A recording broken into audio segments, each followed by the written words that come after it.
been a wet and windy week in the Pacific Northwest, but the skies have cleared and another beautiful fall football day on tap here in the Tualatin Plains. We're at the Gordon Faber Recreation Complex in Hillsboro, Oregon, Hillsboro Stadium, as the Portland State Vikings get set to take on the Sacramento State Hornets in a Big Sky football matchup. Welcome in, everybody, alongside Scott Hermo. I'm Matt Ricker. There you see the season records. Portland State picked up its first win of the year last week, knocking off Cal Poly on the road by a score of 40-35. Sacramento State goes a game over 500 with a big road win at Eastern Washington, handing the Eagles only their second conference loss of the season, a 35-13 victory on a wet and windy day in Cheney. Well, the weather shouldn't be a factor today. Wind hardly blowing at all.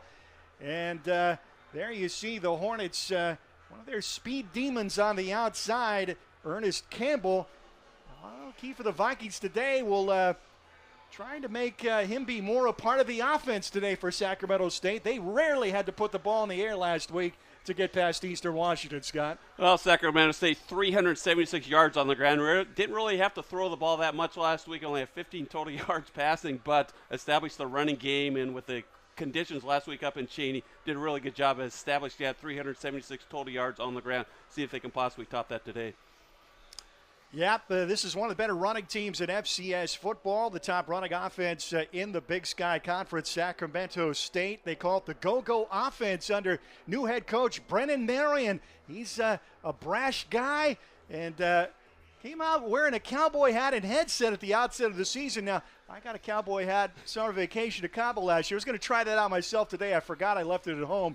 But this Go-Go offense, and really both these teams, would, if they had their druthers, would run the ball all day. Well, DeLon Thompson last week did a really good job establishing the running game, 184 total yards rushing, 4 touchdowns, so try to avoid the second and third and long situations. Sacramento has 3 of the top 10 sackers in the Big Sky this year, so again, try to stay out of those second and third long situations if you're the Vikings. Keys to the game brought to you by Jeremiah Johnson Brewing. Do well. Vikings won the toss, deferred. Sacramento State receiving and defending the west end zone. A hopping kick taken at the 17-yard line, but whistles stop play. Apparently a fair catch called by Sacramento State, and they will go to work on offense from their own 25-yard line to start play. The new quarterback in town out of Houston, Texas is Cardell Williams. He did not start the season as the starting quarterback, took over week 3, and that's when things really started clicking offensively for this team. Yeah, he's that dual threat. He can get out of the pocket, make things happen with his feet. Pretty good passer as well. Again, an aberration last week. We're only through for 15 yards, but the conditions up in Cheney last week dictated that more they're going to establish the running game. But again, that dual threat, very good athlete at the quarterback position. Impact Players brought to you by Mr. Plywood. 4 different running backs carry the ball on a week-to-week basis. They'll start in a pistol formation, and one of those running backs coming off a huge week last week, that's Rodney Hammond Jr., who barrels straight up the middle for a 9-yard gain on first down. Well, that's what you like to see if you're Sacramento State. He had over 200 yards last week, just a monster first half, and a big reason why they got out to the big early lead up in Cheney. No huddle as the Hornets come to the line of scrimmage at the 26-yard line, and Hammond gets the carry again, this time stuffed by the safety Isaiah Green, but he picked up enough for the first down, gaining 2 yards out to the 28-yard line. Well, that's one thing you don't want to see if you're the Vikings is Green coming up and making a lot of tackles. Pretty good job coming up, making the stick right near the line of scrimmage, but still able to pick up the first down. Green, the leading tackler for Portland State this year out of his safety position. First down and 10. Hornets offset formation with the quarterback in shotgun. Wide receiver going in motion on first down and 10. Flag comes out at the snap. Looks like a formation penalty. Either that or the Vikings were lined up offside. We'll wait for the assessment of the foul. Meanwhile, a positive gain on the ground, 6 yards for Hammond out to the 34-yard line. Yeah, looks like an illegal motion. Most of the time, side judge throws that flag. It's going to be either lining up in the neutral zone or somebody leaving early, or like you said, the illegal formation. So march it 5 yards back, make it first and 15. The 23-yard line. Sacramento State has battled penalty issues all season long, but coming off a season best, just 3 penalties for 15 yards last week against Eastern Washington. That came after some comments by the head coach. Hit his wallet, courtesy of the Big Sky. We'll talk more about that later. This time the Vikings are there to pile up Hammond after a short gain to the 25-yard line. Hammond on the carry. Picked up second down. Jerome Roberts. 13 to go. First one there. Jerome Roberts getting the start of the strong side linebacker position. And Henry Ampasta today, the redshirt sophomore, out with an injury for the Vikings. Jackson Helmstetler, the other starting linebacker. So second down and long. And the Vikings again looking to force Sacramento State into more passing downs. Jaquale Smith, the back in motion to give us to Damian Henderson. Slides past one tackle, undercut, and he lunges forward to the 30-yard line. That was Helmstetler that went low on the hit. Damian Henderson, the second on the carry. You had Hammond, you had Henderson, we also had the freshman Jaquale Smith, and also the senior Isaiah Sam Green Adams, on the second. side. So again, a deep stable running backs for the Hornets. We'll also bring a fullback out there from time to time. Sammy Norris, a big dude at 6'2", 262. Third and long, but they keep it on the ground, and there goes Henderson, rambling down to the 45-yard line before he is cut down after a big gain. Well, that's how much confidence they have in the running game. 3rd and 9, obvious passing situation, but still just a little off tackle play on the left side, just fires right through their big hole up the left side, gets all the way up to the own 48-yard line. So again, establishing the running game and a good job again, the offensive line open up the holes. Deontay Thornton getting the start at cornerback over to make the saving tackle, and they'll mark him down at the 48-yard line after a gain of 18 yards. Another first down for the Hornets. This time a little trickery as a little shovel pass to the man in motion, and into Vikings territory they go. The recipient of that shovel pass, Jaquale Smith, the small Correction, Jaquale Smith on the carry. Spencer Early had a chance to possibly bring him down near the line of scrimmage, but again, Jaquale Smith, the freshman, a Here's little bit too Walker, quick, gets gets to him the out of outside, bounds. able to turn the corner, finally pushed out of bounds, still able to pick up 8 into Viking territory. Well, you saw 6 passes last week by Cardale Williams in the wind and rain, but most of those passes were the safe variety like that last one. And trying to make a cut, losing his balance was Smith, but he had picked up the first down before he tripped himself up. Tripped up by Green. Yeah, once he got past the first down mark, all of a sudden he just kind of lost his balance, fell down to the ground, but still enough to pick up the first down. So again, nice drive going for the Hornets and eating up a little bit of clock as well. The march continues. You got 4 seniors among the 5 starting offensive linemen for this team, paving the way for that stable of backs. And this time the handoff goes to Hammond, straight up the middle again, and unable to twist out of the tackle of Green. Another good first down gain of 6 yards. Green doesn't bring him down. It's probably going to be 6. Another nice hold on the right side. Green comes up, just hangs on for dear life with the ankle tackle on the play, but if he breaks that one, probably going to be 6. Well, great rhythm and pace to this offense. Now they'll bunch 4 receivers out to the left side, and this is an interesting looking play. It's a direct snap to the running back Hammond as Cardale Williams, the quarterback, left the formation. Hammond on the carry. Takes it down near another first down. With the tackle. First down at the Viking 32-yard line. Yeah, they run a diamond stack, and then to the left side, they send Williams and most on the left side, so it's a direct snap to Hammond, just trying to outnumber the Vikings. The Vikings, not a bad job of stacking, but still enough to be able to pick up the first down. Now we see the fullback out there, Sammy Norris, 6 feet, 262 pounds, a transfer from UNLV. The back is Hammond. Wide receivers yet to get into the action. Ernest Campbell, the speed demon, split out to the right side. And off to the left, Ontario Smith. Actually, that's Jordan Anderson. And this time the Vikings are ready for this play. Again, Green in there on the tackle.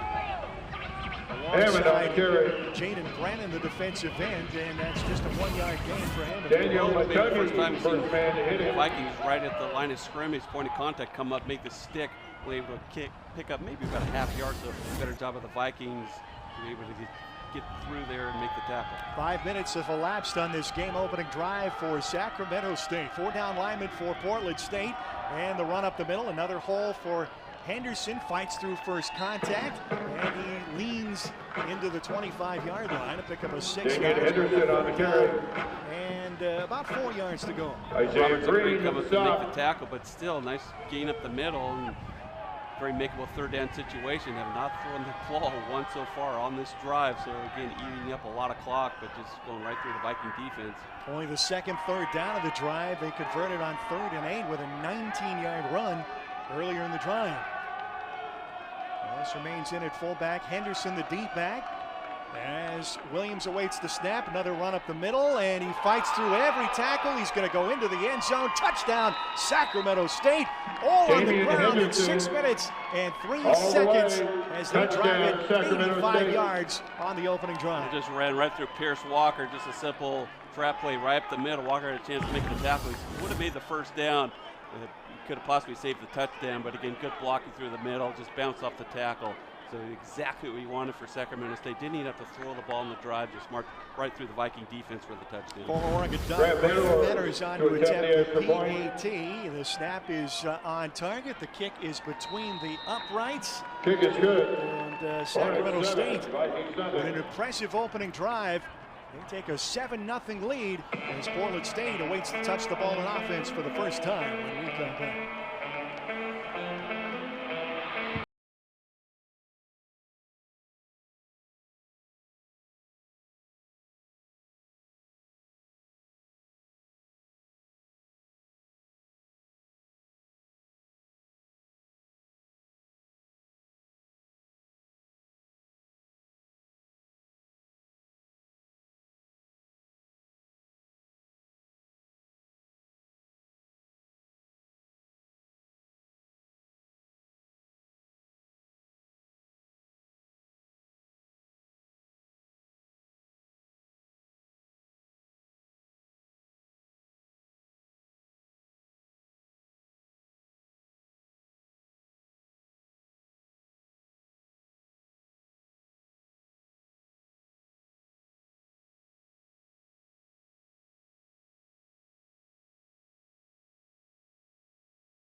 Sacramento State, capped by a 25-yard touchdown run by Damian Henderson II, and deep for the Vikings. those runs went straight up the guts. Between the tackles, power football. And this again, we ran right down the Vikings' throat.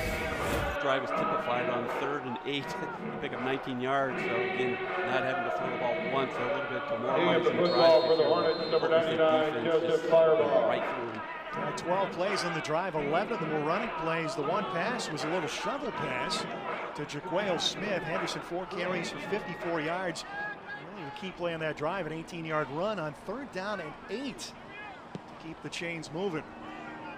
Joseph Firebaugh is the kickoff man for Sacramento State and gets that kick deep into the end zone for a touchback. So Portland State will start its opening drive at the 25-yard line. We mentioned a miscue on the opening kickoff by Sacramento State, and they started the ball deep in their own territory.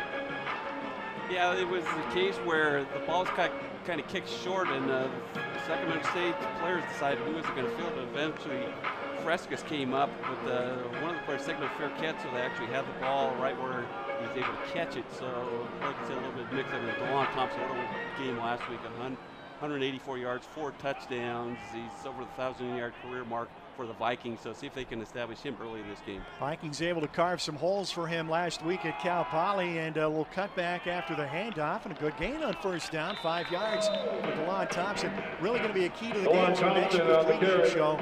1st downs, not putting the Vikings in obvious passing situations where this pass rusher, Sacramento State, that has already accumulated 31 sacks on the season, can pin their ears back. So 2nd down and 5 keeps that Bruce Barnum playbook wide open. And a late surge. Looks like about a 3-yard gain for Thompson on that carry. So 3rd down and 2 coming up for Portland State. Well, they had really good balance last week. Thompson, the ball carrier. Second to Telly, threw for 252 yards, threw for 260 overall, had over 200 yards on the ground, 500 yards of offense. So it was almost the perfect offensive game plan that you want for Coach Barnes. Alex Rocha on the tackle. Out of Eva Beach, Hawaii, first-year Viking, a transfer from U of H, and we got movement on the line before the snap. Looks like this is going to cost Portland State 5 yards. That's a critical penalty. 5 On the 3rd play of the game, you go from 3rd down, less than 2 yards, to now 3rd down and an obvious passing I think that's Sean situation. Thompson, the left tackle, that just moved a little bit abruptly. I think Xavier Williams, the defensive lineman on the right side, started pointing at him. So I think, yeah, he kind of flinched right before the play. Starting alongside at left guard for the 2nd straight week, Juan Pacia-Stanton. And very impressive Viking debut. A little razzle-dazzle on a reverse. Going to Derek Lavelle, trying to get to the corner, and he's going to be run out of bounds shy of the 1st down marker. Chased down by the cornerback on the opposite side. Derek Lavelle on the carry for the Vikings. See where they spot him out. It's just shy of the 33-yard line, and that'll bring on the penalty. Well, Xavier Williams got the penetration, forced Lavelle a little bit too far out to the outside, where eventually, once he turned the corner, and able to get to the sideline, have enough space. So again, Tony Xavier Williams on the edge did a good job of Johnson, forcing them Portland to go State. back a little bit, try to circle around, but not able to pick up the 1st down, a couple yards short. Tony Johnson on to punt the Breaking ball lead at away, third. and now Deep Lee will safety go for back the Hornets. in punt formation, wait the kick. High spiraling punt coming to the near sideline and well out of bounds, so we'll see where they mark it out. Should be about the 40. They continue up to the 43-yard line, so not a good kick there by Johnson, and not the way the Vikings wanted to start this game. A long march for a TD for Sac State, 3 and out for PSU. We got a timeout on the field with the Hornets leading the Vikings 7-0 on ESPN+. When you buy tires at Les Schwab, you're getting more than just tires. You're getting America's best tire warranty, 60-day satisfaction guarantee, no hassle road hazard protection, and free maintenance for the life of your tires. So if something happens to your tire on the road, we'll fix it, or we'll replace it, no questions asked. Other places make you pay extra for that kind of protection, but at Les Schwab, it's included with every set of tires, because more warranty means less worry, and nobody stands by their tires like Les Schwab. Get more from Les. Hotel Vance Portland, a tribute portfolio hotel, provides guests with unique and relaxing escapes as well as a variety of creative spaces. Ensconced in the cultural district of downtown Portland, our hotel sits near the Center for the Arts, Portland Art Museum, theaters, and much more. Immerse yourselves in the art and culture of Portland. We offer a perfect setting for any traveler looking to extend their weekend trip for work or pleasure. Hotel Vance, a proud sponsor of Portland State Athletics.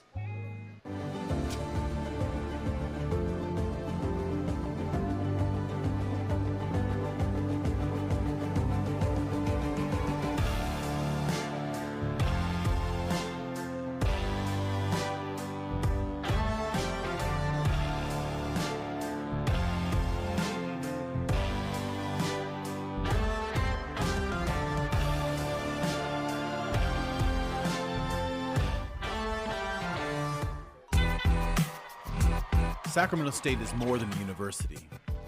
We are the economic engine that drives our region forward. We are the pipeline for the future, the force behind our economy, reimagining the relationship between education and industry, defining the heart of Sacramento's urban core, a pinnacle moment for our city. Our hive, our home. Stingers up.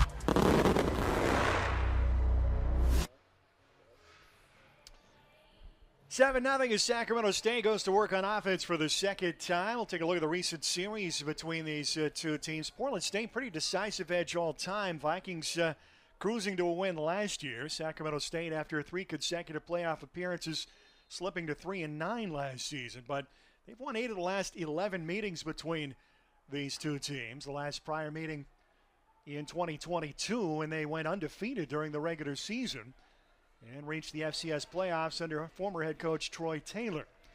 Rodney Hammond with the carry on first down, picks up 4 yards out to the 47-yard line. That was just a 25-yard punt before the break by Tony Johnson. Camero tripped him up.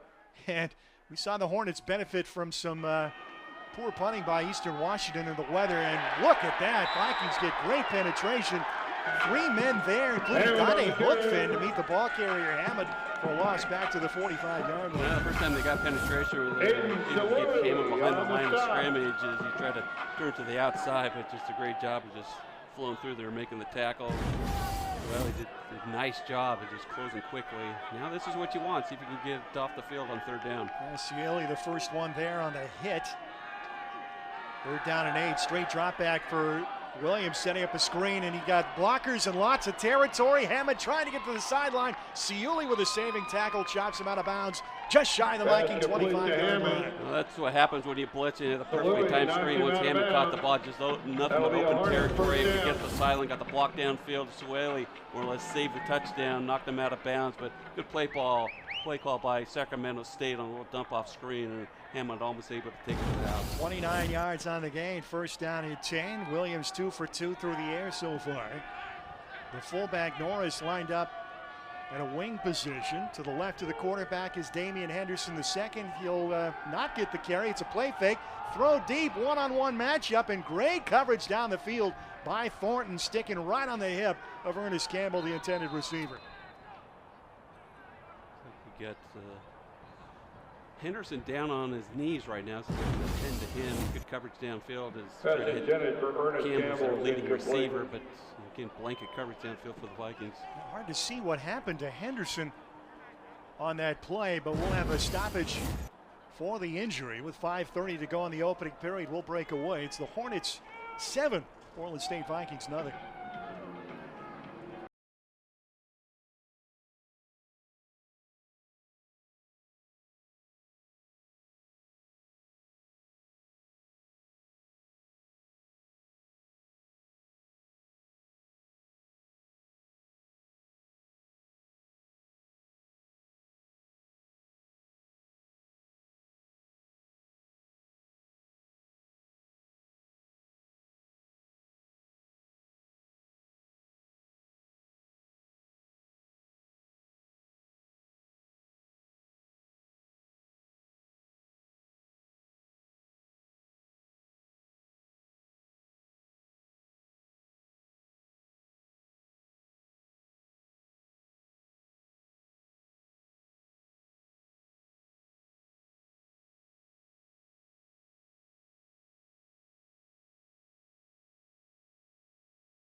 Fire from the big fullback, 260-pound Sammy Norris. Looked like he got him with a shot in the groin area. And Henderson able to walk off the field rather slowly after that collision. But he's one of 4 talented backs that have carried the ball this year for Sacramento State.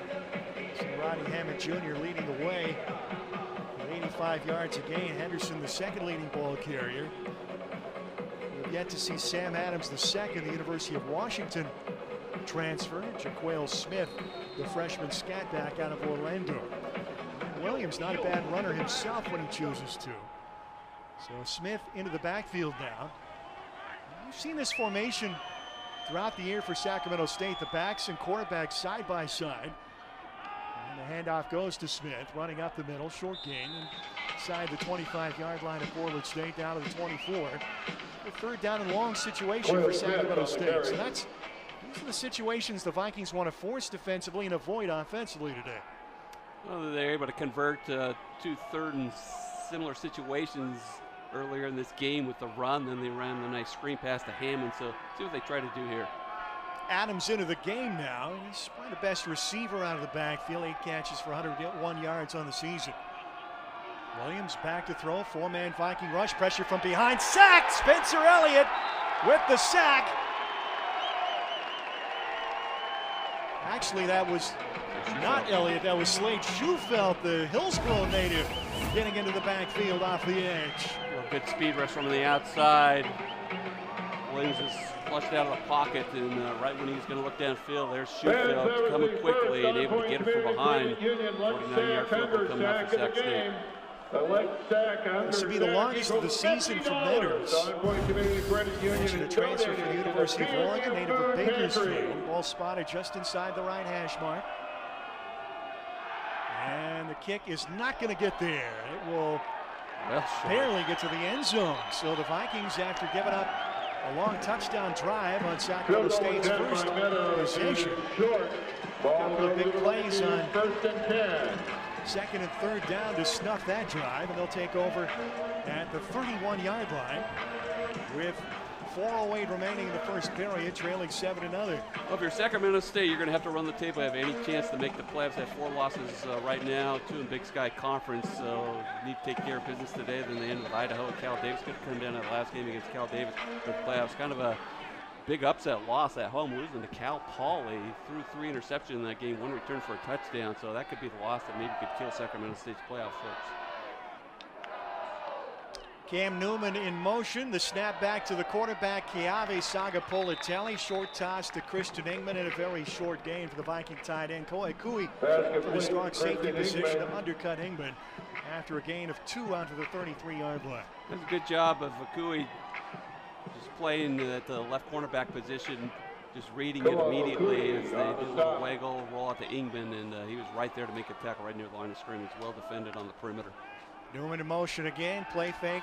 Keave Sagapolitelli now forced to scramble, throws it into a crowd. It's picked off. Bad pass, intercepted by Sacramento State, and that was Jason Oliver on the pick. That's a ball that's got to be thrown out of bounds. Yeah, he tried to hit Dotson Green, but just threw it in traffic, and the defender standing right in front of the receiver. That's just a bad play by Sagapolitelli. More or less throw that one away. He would even take the grounding, and Oliver just an easy interception. He was just right in front of the receiver.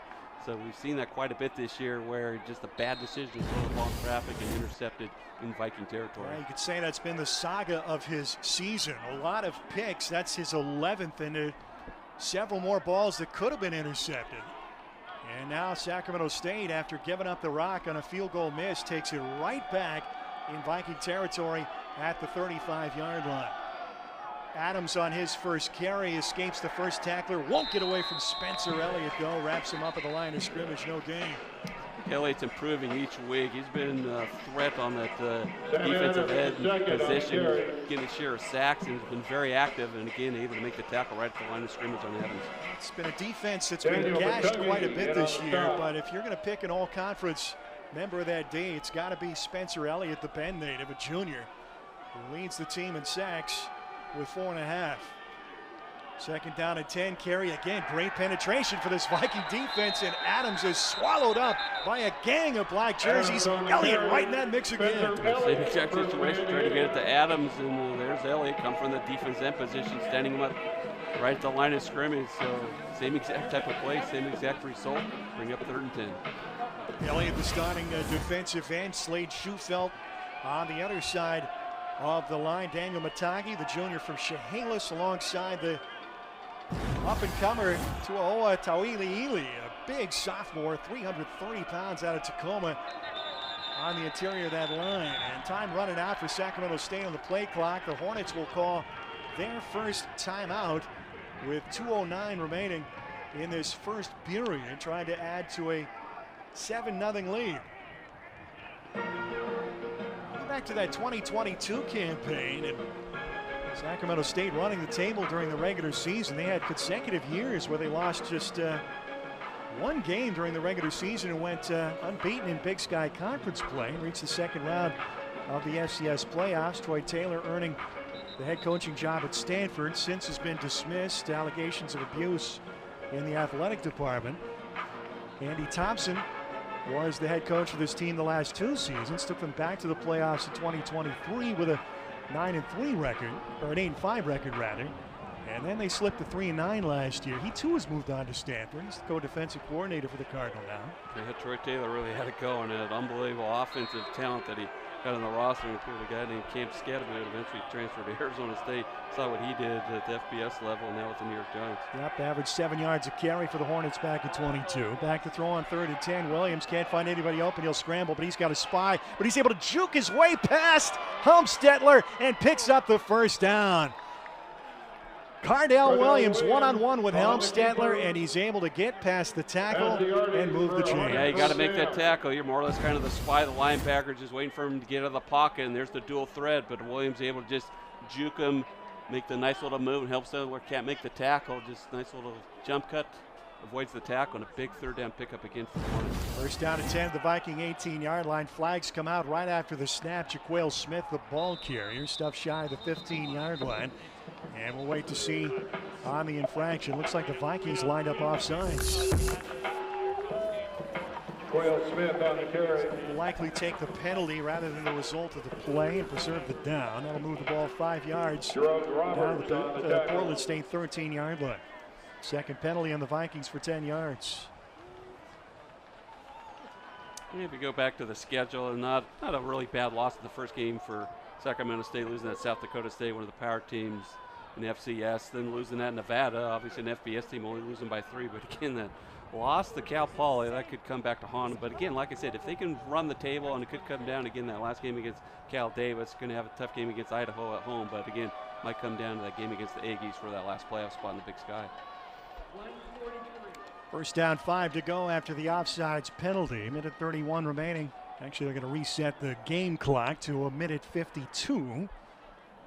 7-0 lead for the Hornets. Vikings have had the ball in offense for just 5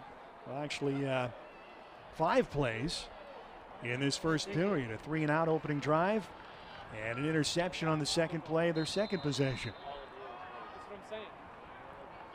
Deep back is Smith, the fullback Norris in there. And the snap to Williams, looking at a potential reverse. He'll keep it though, and he'll be tackled for a loss. Deontay Thornton getting the start today. Bryson Ross, the talented sophomore corner, out injured today. And Thornton, also a sophomore, coming up to make the play behind the line. Well, it looked like they're going to go to reverse Ontario Smith Jr., but I think he saw how much traffic he was in, so it was the case that Cardell Williams decided to just keep it himself, didn't have a lot of room on the left side, so that play was just kind of broken up by the Viking defense, and just more or less had to eat that one behind the line of scrimmage. And that wipes out the offside penalty and more. A 7-yard loss back to the 20-yard line. Second down, 12 to go. And Williams back to throw, getting some pressure from the backside. He felt it, but hit right after the catch was Smith. Helmstetler right there, face mask to stuff it. Oh, he's just sitting on that one. It looked like he could roll right through the right side, through the screen back to the weak side of the field. And Helmstetler, again, that's his read, and he just came up and made the tackle right at the line of scrimmage. And great job making an open field tackle this time now. 3rd and long situation again. After getting gashed in the ground game on that first drive, this Vikings defense is now making some plays. So another 3rd and long situation for Williams and the Hornets. Tight end in motion, play fake to the back, wide open receiver down the middle. That's Ernest Campbell, uncovered into the end zone, a 22-yard touchdown toss. It's an RPO, and that's just a case of blown coverage by the Vikings. Campbell just wide open in the middle. He wasn't even covered. There wasn't a Viking within 10 yards of him. And again, a little RPO read right over the middle, and it's about as easy as you can get. I think Green was the one that came up on the play from the safety position. And again, you saw Isaiah Green, the strong safety, biting hard on the play fake, and then got absolutely body slammed on the block. We'll get another look at that replay later. Meanwhile, the Matters PAT is between the pipes. And it's a 14-0 Hornets lead. So it's been a frustrating start here for the Vikings. Defense making some plays, but breakdowns been costly. Well, it's a case if you're going to blitz the safety, you got to have somebody kind of rotate over in the middle of the field. And I think it's the case that one of the defenders didn't rotate over, and all of a sudden just wide open in the middle of the field. So again, if you're going to blitz the safety, a lot of times you just bring the other safety for the middle of the field, and nobody came over. All of a sudden, just wide open. So again, just defensive mix-up by the Vikings and easy touchdown. Isaiah Green getting caught in a WWE maneuver there. So 14-0 start for the Hornets. Just 5 seconds left in this opening period as Firebaugh tees it up to kick off. Crew Newman, back to receive the kick, standing at the Portland State goal line. Sacramento State, as you mentioned, Scott, has a chance. They've got the tiebreaker for 4th place, but they cannot afford another defeat here down the stretch of the season. Big game looming next week against Montana at home for these Hornets. A returnable kick taken at the 3-yard line by the Portland native Newman. Makes a little juke move. He's got a lot of room out to the right side. Out to the 35-40. Angling to midfield and slammed out of bounds just shy the 50-yard line. A 46-yard kickoff return by Crew Newman is the final activity of the opening period. The Vikings will have their best starting field position right at the 50 when we come back. It's Sacramento State 14, Portland State nothing, as you see Crew Newman going to work his best kick return of the season. The kicker, Firebaugh, with a silver tackle.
49-yard line following the 46-yard Crew Newman kick return. The redshirt freshman out of Portland Central Catholic High School filling a lot of roles this year. Slot receiver, kick returner, and occasional quarterback. Handoff goes to Delon Thompson. Picks up 3 or 4 yards on first down. James Gillespie, part of a deep rotation up front, and one of those men up front is down for Sacramento State. It's actually the middle linebacker, Alex Rocha, down at midfield. And we got another injury timeout, just 11 seconds into quarter number 2. It'll be 2nd down and 7 Vikings when we come back. Sacramento State 14, Portland State nothing.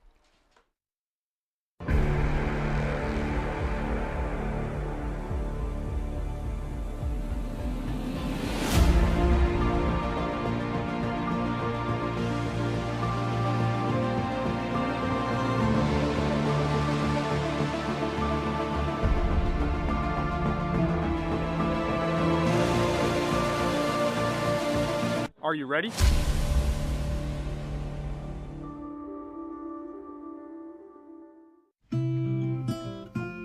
Only people can turn a place into a home.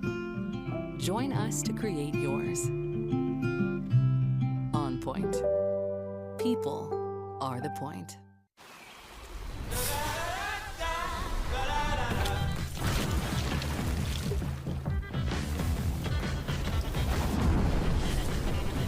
Refresh your senses with a kick of citrus flavor. Do the do. It'd be hard to say somebody's as enthusiastic about football as I am, but Hannah's got to be pretty close. Me and the tailgate gang before every game order 3 strawberry milkshakes, no toppings. for good luck. He doesn't even have to order them. I know exactly what he wants. One weekend, you had forgotten to get those milkshakes, and then we lost the game. And then the next weekend, he came back. The milkshakes were left sitting on the table. Here she comes running behind me. Mr. Chip, you forgot your strawberry milkshakes again. My 3 shakes. That is neat. How do you reach new heights? You roll your own way. Golden One Mobile Banking gets that you're always after something, stopping at nothing, driven from within, bringing out your best. It's the ride of a lifetime, and you capture every second.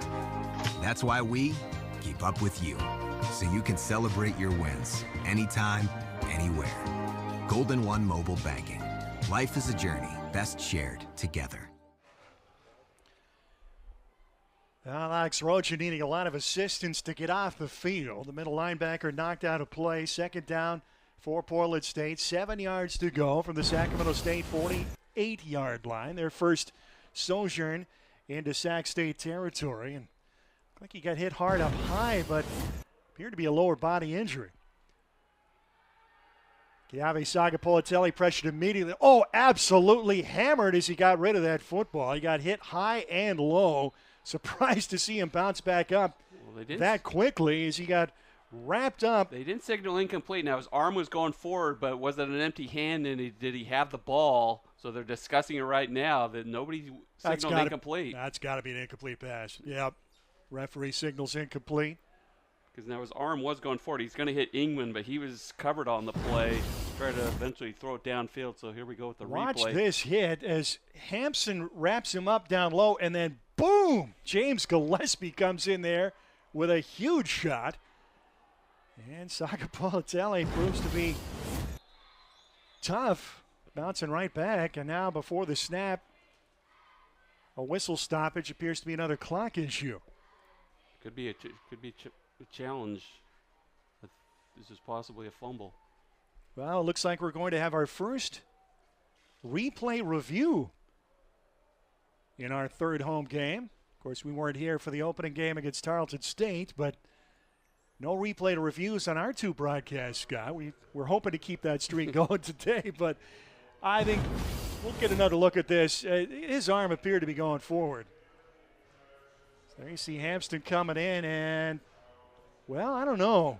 Well, his arm was coming forward, but he lost control of the ball, so the momentum of his arm allowed the ball to go forward. But did he actually have control of the ball once his arm was going forward? So that's a tough one. You had a clear recovery there by Diego Davis.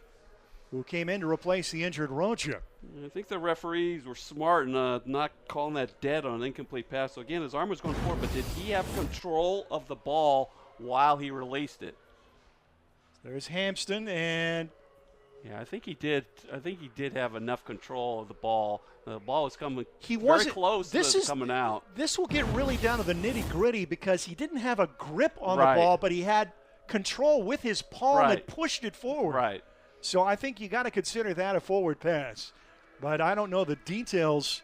Yeah, it didn't look like a total empty hand where all of a sudden your arm goes forward, but the ball's out before the arm goes forward. He did have semi-control of the ball. His arm was going forward, so the momentum of his arm going forward with the ball. Again, he didn't have look like total control of it, maybe enough to consider that a forward pass.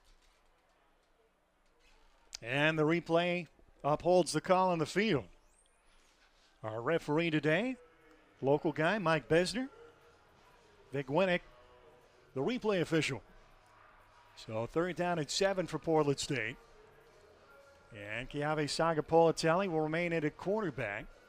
Zachary Dodson-Green split out to the left side. 2 receivers to the right with DeLon Thompson in the backfield. Vikings have basically been going with 1 running back over the last few weeks. DeLon Thompson really carrying the weight.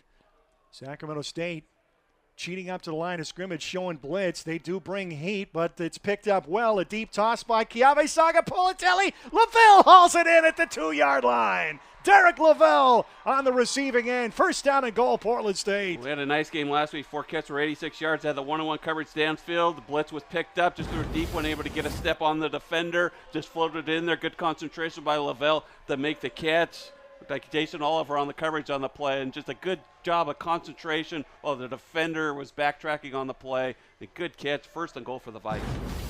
And credit to the Vikings picking up that Sacramento State blitz, giving Keave Sagapoli time to load up. Now 1st down and goal. The handoff to DeLon Thompson. He's into the end zone. Or is he? Yes, there's the signal. Touchdown, Portland State. The kickoff return eventually gained the field position. Had the big 3rd down bomb to Lavelle and DeLon Thompson. That's his 5th touchdown in the last 2 games. His number 1 in this game. So great job of the Vikings responding and getting themselves back in the game with an extra point. Could cut the lead down to 7. 3 rushing and 1 receiving touchdown last week in the win at Cal Poly for the Newberry Park, California sophomore, DeLon Thompson. And now Matias Uribe on to attempt the PAT. Tony Johnson, the punter, on the hold. And everything's mechanically sound. The kick is good. And Portland State gets off the mat after giving up the first 2 scores of the game. They cut the Sacramento State lead in half. It's the Hornets 14, the Vikings 7 on ESPN+.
After getting absolutely smashed in the backfield, John Chiave Sagapolitelli with the deep toss.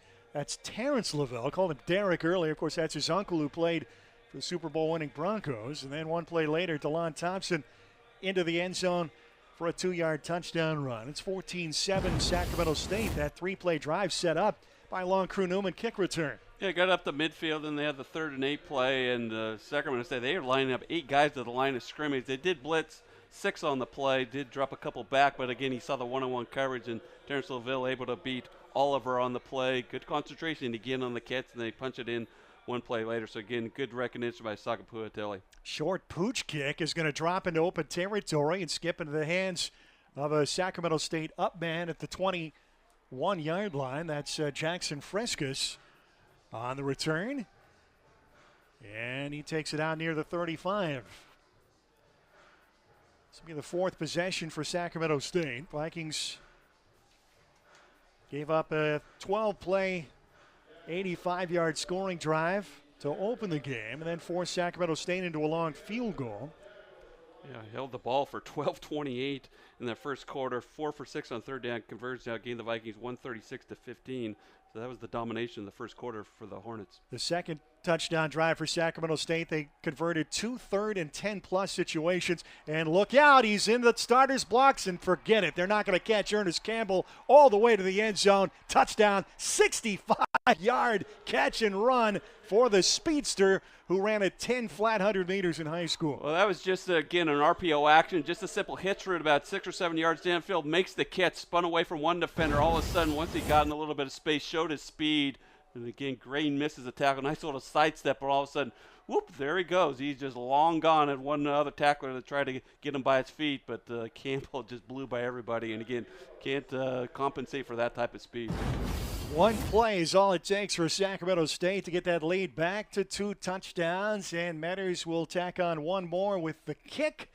13:36 remaining in quarter number 2, and the lead 21-7 in favor of Sacramento State. Campbell out of Texas A&M, a transfer in his first year in the program, a junior receiver, averaging over 22 yards a reception. That was his 6th touchdown catch of the season. He's played in all but one game this year. Not really a factor last week with the team throwing the ball just 6 times. He had 1 catch and 1 run. Both went for negative yardage on the red turf at Cheney, but this one goes for plus 65. Yeah, like I said, it was the conditions last week up in Cheney, just torrential wind and rain as well, so it was really almost impossible to throw the ball downfield. Again, the big reason why Campbell only had the 15 yards net passing. Not too many times you win too many games by 35-13. You have 15 yards passing, but the conditions kind of dictated that. And again, they established Hammond at the big game for over 200 yards. So Campbell was more or less kind of taken out of the game plan last week. It's actually the second fewest passing yards in a game in program history. And they still won decisively at Cheney. So Firebaugh tees it up. It takes just 17 seconds for Sacramento State to respond to Portland State's first score of the game.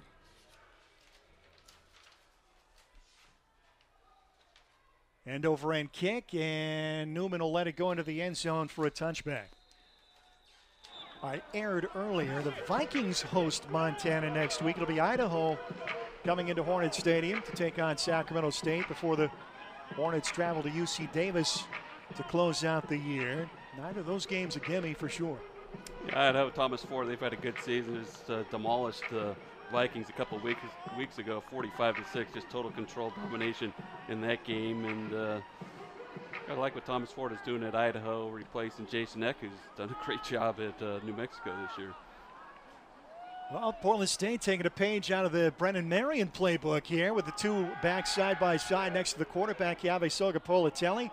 Sideline pattern, a sliding catch made by Lavelle at the 40-yard line. He picks up 15 and a first down. That'll play action. He's going to possibly hit Newman, but they run the comeback pattern to Lavelle. Did a great job of coming back, making the catch up the sideline. Good ball by Sagapolitelli, just putting in the right spot and good concentration, staying bounds up to their own 40-yard line in the first down. Lavelle broke his hand opening week last year at Washington State, out the rest of the season, battling injuries early this year. Good to see him back and healthy. And Vikings have a legitimate downfield threat now as Thompson with the carry, but he is stuffed right away. That was Tavian McKenzie up in the safety position to bring the ball carrier down after a gain of 2. It's been a little frustrating for Lavelle with the battle of injuries, and he hasn't had really a lot of chances where he's actually been on the field, but he's been definitely the impact really the last half of this season, so finally really able to get in the action for the Vikings. And the Vikings last year, a transfer from San Jose State. Toss out to the slot man, Crew Newman, trying to cut back to the middle of the field. Not a lot of room to operate.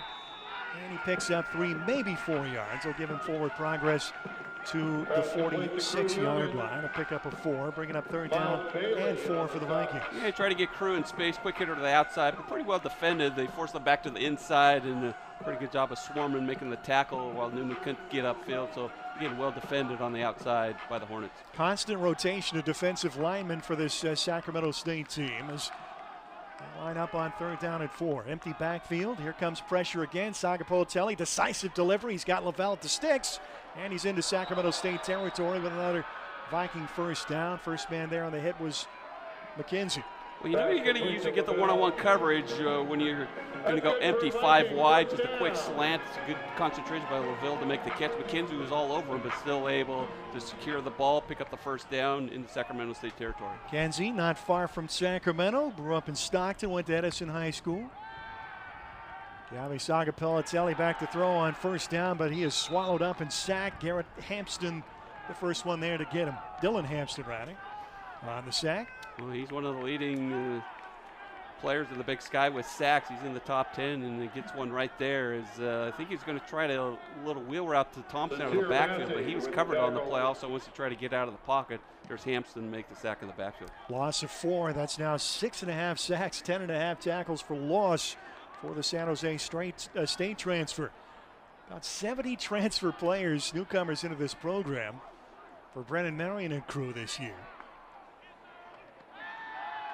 And pressure again from Hampston, forcing JKS to get rid of that ball sooner than he wanted to. It's thrown behind Christian Ingman, incomplete.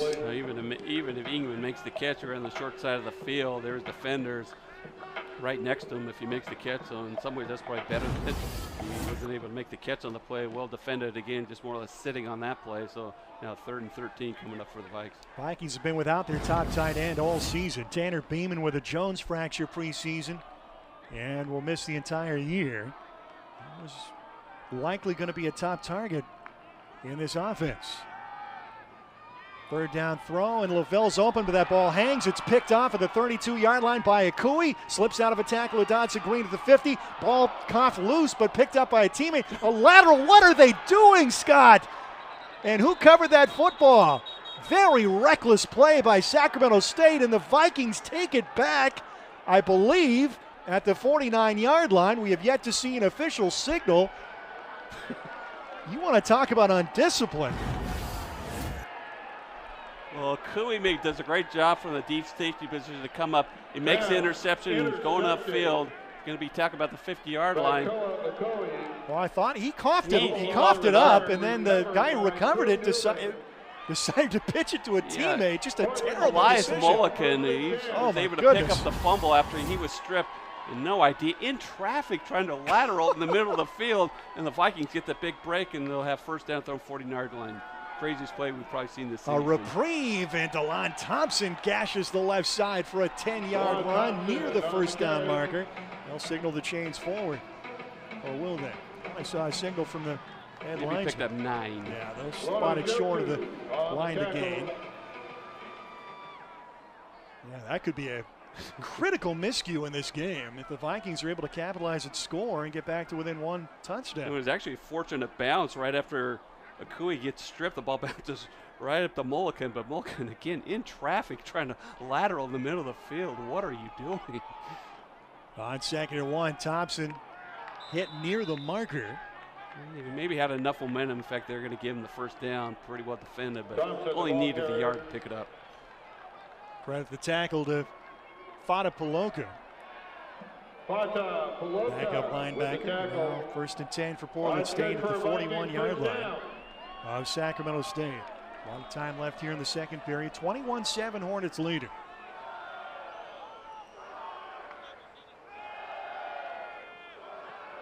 Looking deep on first down on the flag route, but bracket coverage there on Crew Newman. As the safety McKenzie rotates over to help out, along with Lono Chateau. They tried a deep flag pattern to Newman, but like you said, he had coverage in the front by McKenzie, and also, like you said, Joe, to the sophomore from a local kid from Sacramento, playing the deep back position as well. So again, well covered downfield. And Vikings trying to avoid those obvious passing downs, throwing on first down. Now 2nd down and 10 as Newman motions behind the formation. Barreling into the middle of the line is Thompson, but only a couple for him. James Gillespie, over 300 pounds. Woodbridge, Virginia native, a transfer from Middle Tennessee State. And the senior gets the tackle at the 39-yard line. Bring up 3rd and 8 for Portland State. Well, they said Newman in motion, hoping the Sacramento State defense kind of flow more of that direction, kept it up the middle, but again, trying to run right at Gillespie, a tough task. He's been in a number of tackles so far, the 318-pound senior. Andre Miller in as a slot receiver to the right side, and up the middle, Thompson was running free. The pass behind him incomplete. Oh, he had the defender beat, and it looked like Fada Paluku was the player that got beat from the linebacker. That's exactly what you want. You want the running back one-on-one with the linebacker, a little Texas red right in the middle of the field and just wide open, but the ball's a little bit behind him. Still probably had a chance to be caught. The Vikings are going to play it safe, punt this away, but a big missed opportunity for the Vikings. That could have possibly taken to the house as well, or at least maybe inside the 20-yard line. Down 14, halfway through the 2nd quarter. You surprised they're punting here, not going for it on 4th down? Maybe not this early in the game. They play a little field position, but you see so many coaches go for it in this spot, so I guess it's a rarity that they actually punt in this situation. Well, Johnson does his job and pins Sacramento State deep at the 10-yard line after the fair catch. A punt of 29 yards. 8:17 to go first half. And we'll break away with Sacramento State leading the Vikings by 2 touches, 21-7. We are Golden One, California's trusted credit union. For nearly a century, we've taken every chance to empower our members, serve our communities, and build brighter futures. Because we believe that every single one of us is on a journey. But it's when we come together that we become the unstoppable one. Join us. Golden One Credit Union. Life is a journey best lived together. We never set out to be the largest casino resort in the Pacific Northwest. We just wanted to be the best. But we forgot that being the best means more guests wanting more action, more jackpots, more big-name entertainment, more pedicures. Well, more everything. Until one day, you look up and realize, we need a new hotel tower. The new River Tower, to be exact. Northern Quest in Spokane, Washington. Now the largest. And yes, still the best. Introducing Mix Market, your go-to destination for fuel and convenience in the Sacramento Valley. Stop by any of our 15 locally owned stores to fill up on premium bean-to-cup coffee and refreshing drinks, all at unbeatable prices. Join the Mix by downloading the Mix app to unlock incredible savings, like 16 cents off gas per gallon every time you fuel up, plus access to other exclusive deals. Whether you're filling up or just need a pick-me-up, Mix Market has you covered. Scan the QR code on screen to start saving. Definitely. Have a great weekend. Thank you. See you next week. Bye. All right. Thanks. All right. Take care. Bye, everyone.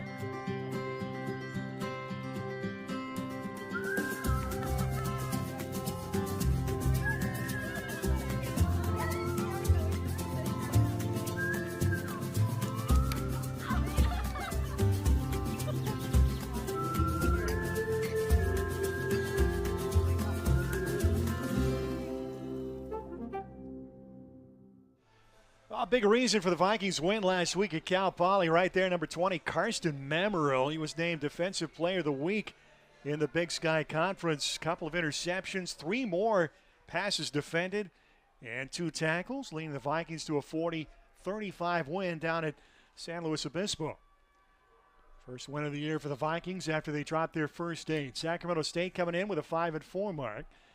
And they'll run the ball on first down, and nearly breaking free is Rodney Hammond, tripped up near the first down marker by Jerome Roberts.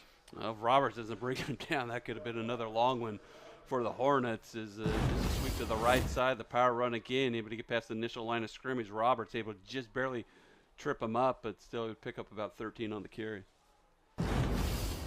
Again, this is a veteran offensive line for Sacramento State, opening holes for these talented backs this year, averaging over 250 yards on the ground this season are the Hornets.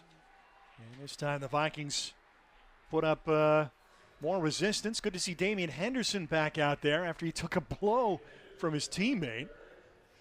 And Roberts and Helmstetter did a good job of filling the hole right at the line of scrimmage, so a much better job of the Vikings in the middle of the field. Roberts in on a lot of tackles already. The San Diego native transferred from Sacramento State, so obviously playing with a little more inspiration today. Hand off to Henderson and could not get it turned downfield. Once he did, right there to meet him.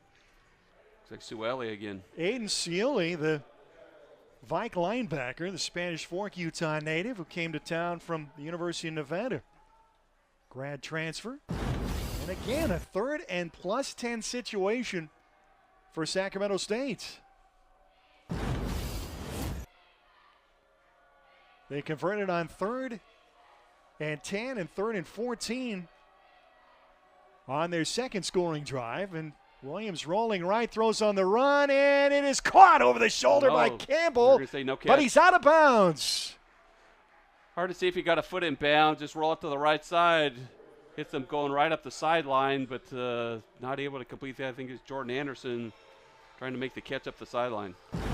Now everything looked good except where the feet were located there. As Williams put it on the hands, which were sticky, but just a little wide. The coverage was good for Portland State. Pierce Walker, the nickelback, and they'll force the first punt of the game for Sacramento State. Yeah, that's the reason Coach Barnum punts in the situation. They do get the 3 and out. Line drive kick. The skipper taken by Jordan Herron. Just a 2-yard return to the 41. But the Vikings will have good starting field position. With 6:21 to go in the half, and a little bit of chipping going on between Andre Miller for Portland State and Sam Adams. Referees break it up. No flags come out. And the Portland State offense back on the field, trailing 21-7. They could easily call it a personal foul against, it looked like Lono Salomon, redshirt freshman from Waianae, Hawaii. He actually slapped a Sacramento State player on the back of the helmet, so they could easily call it a personal foul against Portland State, but they kept the flags in the pocket. 41-yard line for PSU, their second-best starting field position. And again, Keave Sagapolitelli takes a big hit from Hampston, who is not fooled on the play fake.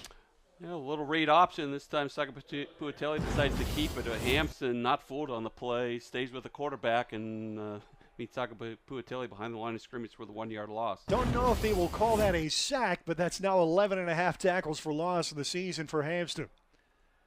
Throwing on 2nd and 11, short toss, but it's underthrown and behind the receiver. DeLon Thompson incomplete. And this has been the season for JKS. Very erratic. Yeah, just erratic, and it was a case that Thompson, again, just leaking from the backfield in the flat. He was open on the play. If he makes the catch, could have easily been able to turn upfield and maybe at least get to midfield, but the ball's just a little bit wide, a little bit underthrown as well. Now bring up 3rd and 11. His last home game against Weber State was a disaster. Ended up being relieved in the second half. That ball nearly intercepted. Again, might look more of a miscommunication between Keave Sagapolitelli and Thompson, who didn't look back for the ball. Like he was expecting him to stop that pattern, and it was nearly a pick six for Ricky Lee III. Oh, yeah, he just threw it right to him. And, again, Thompson not looking for the ball, throws it right in the direction. Lee just sitting in the flat. He makes the catch. Tony Johnson is confirmation for the Vikings. Pick six, but not able to secure it. So again, a miscommunication between Thompson and Sagapolitelli. Vikings go 3 now. No, they'll have to punt. Well, they squander outstanding field position and have to kick it away. Johnson's boot will land at the 25 and take a Viking roll out of bounds just shy of the 15-yard line. 5:35 to go in the second period. Sacramento State with a 2-touchdown lead on the road over Portland State, trying to keep their playoff hopes alive. Vikings trying to build a winning streak after picking up their first win of the year last week at Cal Poly. Yeah, it was obviously the best effort, the first win of the season. Never trailed in the game.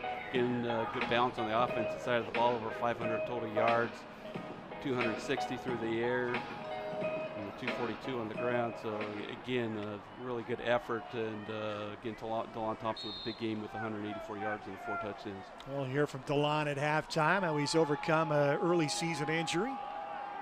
On first down, quick slant caught. That's Campbell. Outside the 25-yard line near the first down marker. In fact, he will have the first down. Gain of 10. Again, a little RPO read, fake it up the middle, just a quick slant. Campbell's not exactly the biggest target, only 5'9", 145 pounds, but able to find enough of a gap in the middle of the field, and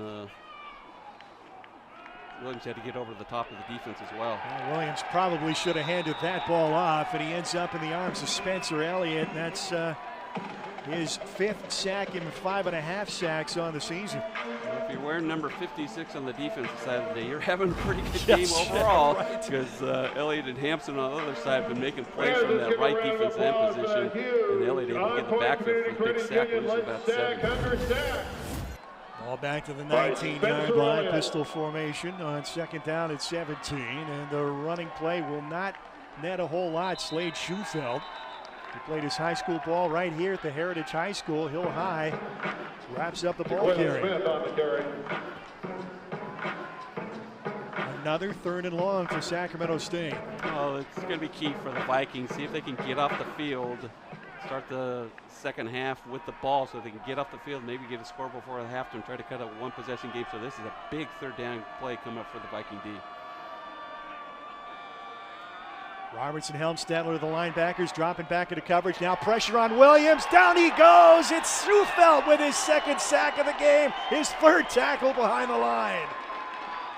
Great job of Schufeld. Once he saw Williams get out of the pocket, he tried to sidestep, but he did go for the fake. He stayed in position and made the nice open field tackle on the left side. So again, once Williams gets out of the pocket, looking to throw downfield, but again, good job of closing on the play, not getting juked out on the play as well, making the open field tackle. Great play by Schufeld on the edge. So for the 2nd drive in a row, Sacramento State forced to punt it away. It's the Australian Cal McGuff standing just outside his end zone, gets some pressure on the kick, and a good kick over the head of Heron, who is knocked down, but that is not interference after the ball hits the turf. And Heron had to get his licks in after getting knocked to the turf, and the officials just let it go. The ball's dead at the 31-yard line of Portland State with 3:15 to go in the 2nd period with Keystone Cops action there. As I keep the old man references coming. We're a couple of old men. What can you say? Get another look at this one. Cal McGuff. It was actually a good punt, kicked it away from the returner.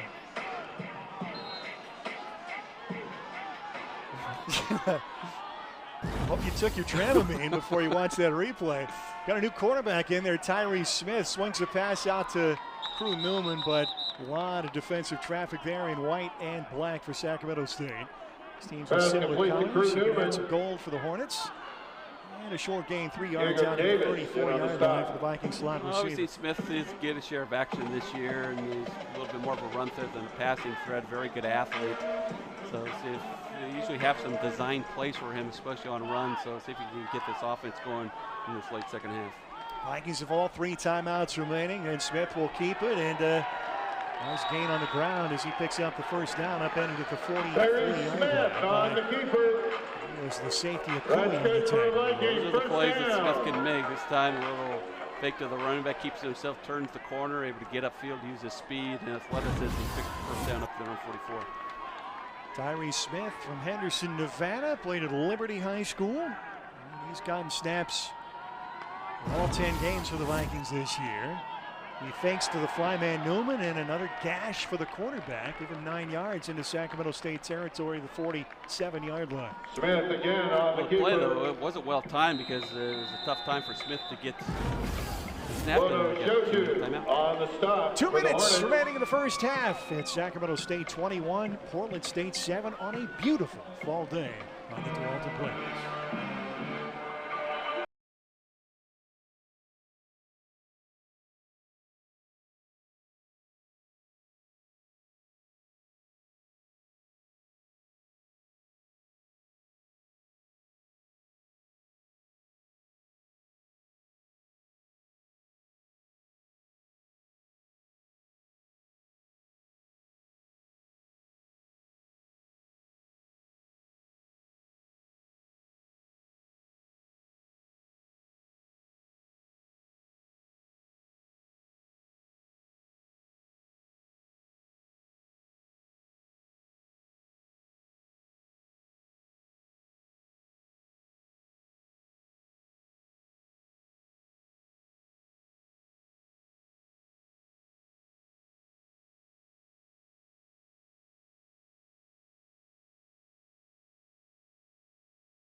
Halftime presented by Northern Quest Resort and Casino. Game on. DeLon Thompson, as we mentioned, coming off a career game last week. A sweet reward after a difficult injury earlier this season. Plus one first half highlights and more coming up at the half. Right now, 2 minutes remain. Vikings second down, 1 to go at the Sacramento State 47-yard line, trailing by 2 touchdowns.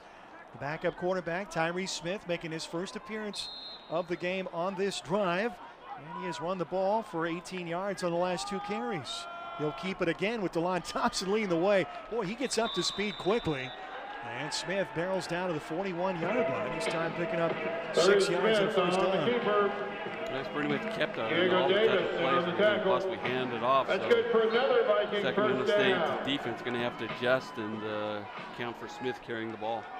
And with the changes on the offensive line, Samisi Latu out with an injury. The Vikings center as the handoff goes to the slot man this time, Crew Newman. Another good first down gain.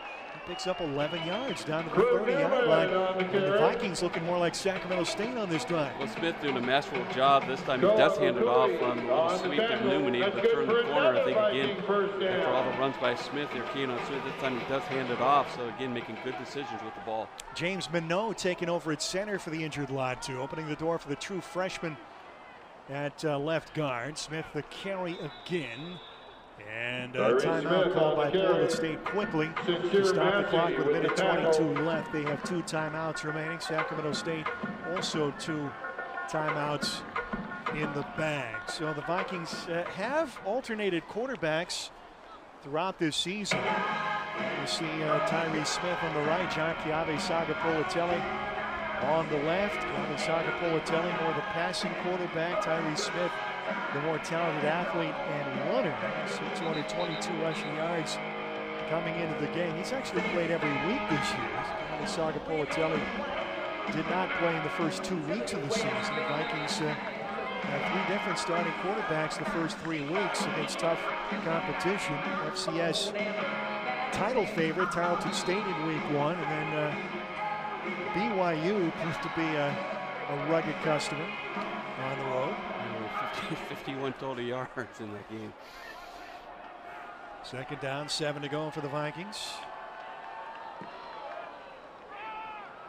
We fake the fly man, give to Thompson, nothing going left, tries to come back to the right, into the waiting arms of Dylan Hampston, who's been a busy man off the edge of this defense in the first half. And Thompson, it looked like he ran in the back of his offensive lineman, pivoted the other way, but then again, there's Hampston to make the tackle right near the line of scrimmage. 3rd down and 6 coming up as the clock ticks down. Crew Newman this time does take the handoff, and he's got some room to run. Cuts back inside, wrapped up and dropped after he picks up the first down. Jason Oliver, the cornerback on the tackle. Clock stops to move the chains with 53 seconds to go. They got plenty of time. They don't really have to burn a timeout here. See if they can time it perfectly, possibly get in the end zone and get Sacramento State basically no time to put up a score before the half. Newman picked up 8 on the carry, ball at the 18-yard line. This time it's Lavelle taking the fly sweep handoff, and he gets chopped down. Flag comes out, and that'll stop the clock. We'll see who this is on. I think it might be on DeLon Thompson. There's Lavelle carry. A good tackle in the open field, not allowing Lavelle to get to the sideline. Not seen too much laundry on the field in this first half. There will be a holding penalty against Portland State. I think it's possibly DeLon Thompson. He's kind of leading the way downfield as Lavelle trying to turn the corner. He's upended on the play, and right when he was upended, the flag comes out. Well, he also saw Christian Ingman with a handful of a Sac State defender. So it could have been a couple of guys on that play. But march it back. The hold came downfield about 3 yards, so the ball moves back to the 25-yard line. This time Smith back to throw, gets pressured by Devin Wright, hit as he throws, juggled and caught at the 15-yard line. Take the timeout if you're Portland State. Tick, tick, tick, 2019, and now the Vikings get that timeout call. Second down coming up from the 15-yard line. Yeah, the ball is actually behind Thompson. He made a nice catch. It's a tough throw for the right-hander. Actually, the defensive lineman kind of hit his arm. The ball kind of fluttered downfield. The ball's behind him, but Thompson still able to make the catch on the play. That's a really good catch. So the Vikings need to get to the 8-yard line to pick up a first down. It'll be 2nd down and about 7 to go. And they have 1 timeout left. You want to get 7 here. Points, just get at least 3. Obviously you'd want 7, but at least if you're Portland State, put some points on the board before the half.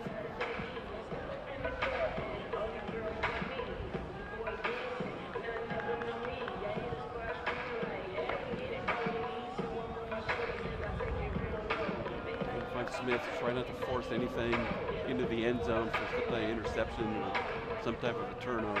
Got to be smart in the situation, like I said. Want 7, but at least put some points up before the half. Again, you'll start the second half with the ball for the Vikings. Lawrence with that 2 touchdown leads. Big plays, a big factor in this game. A 65-yard touchdown reception by Ernest Campbell. Also caught a 22-yard touchdown pass from Cardell Williams. 25-yard touchdown run by Damian Henderson on the opening drive of the game. Empty set on 2nd down.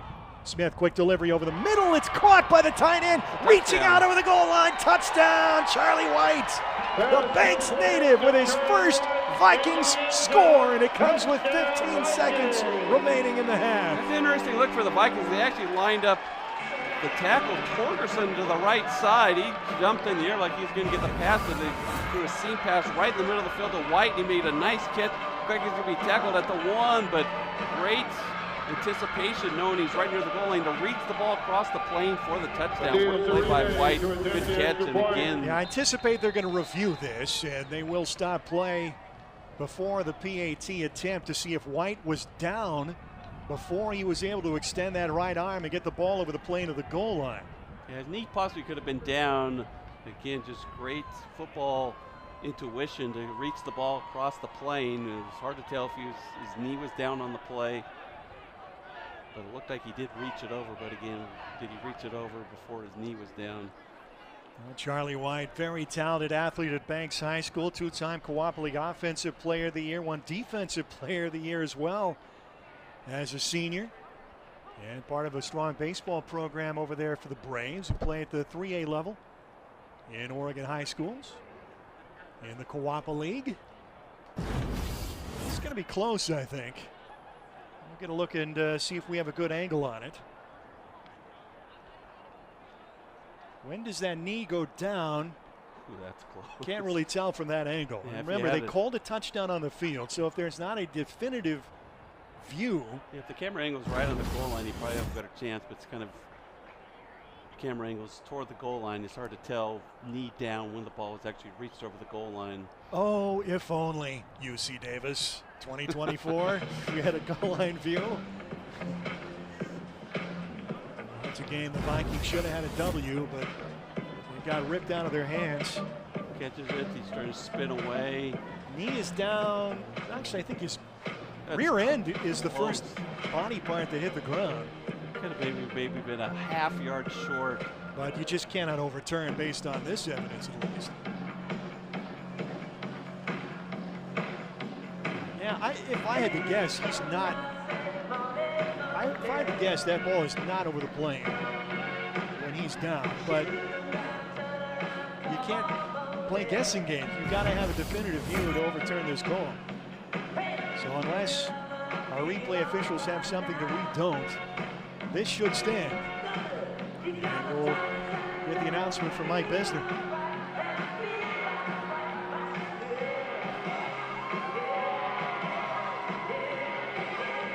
No, it is as expected, a touchdown.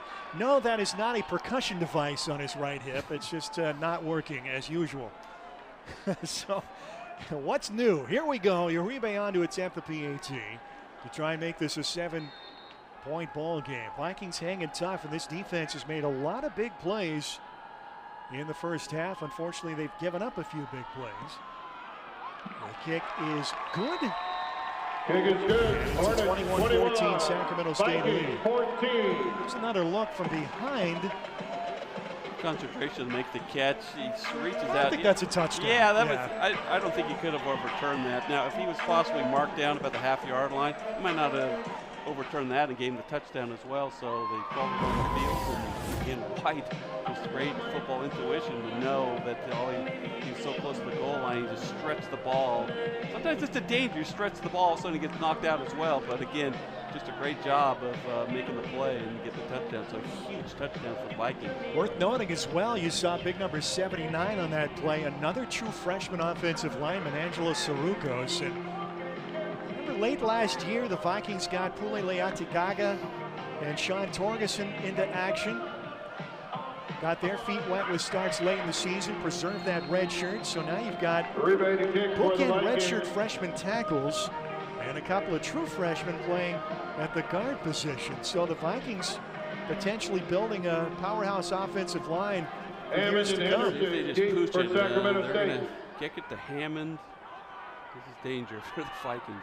Hammond, one of the top kick returners in the league. Flag comes out. He goes down after a short return. Vikings have had outstanding cover teams all season long. And Robbie Hauk, the special teams coach on this team, you got to think he's going to be a head coach in the near future. Son of the head coach at Montana.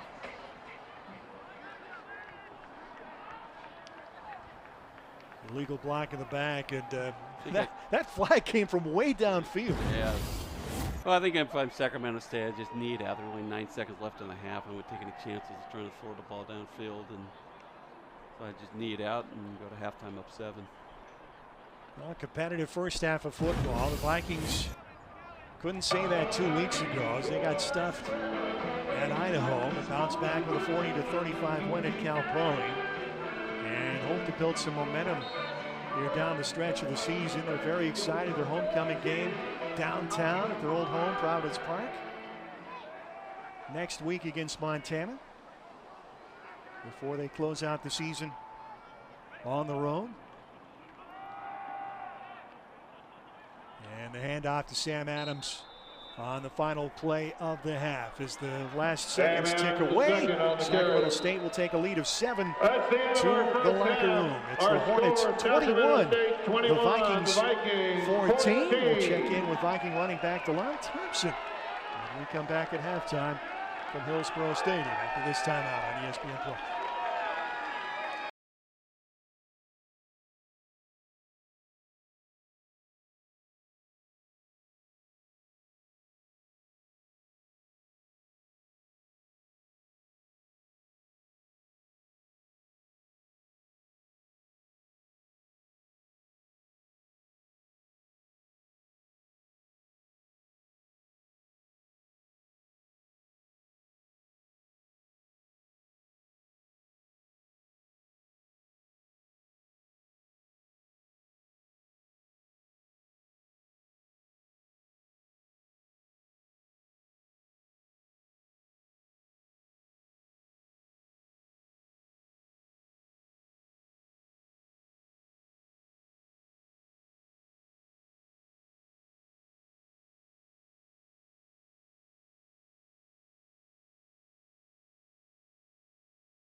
all day out here in western Washington County as Hillsborough Stadium, home of the Portland State Vikings.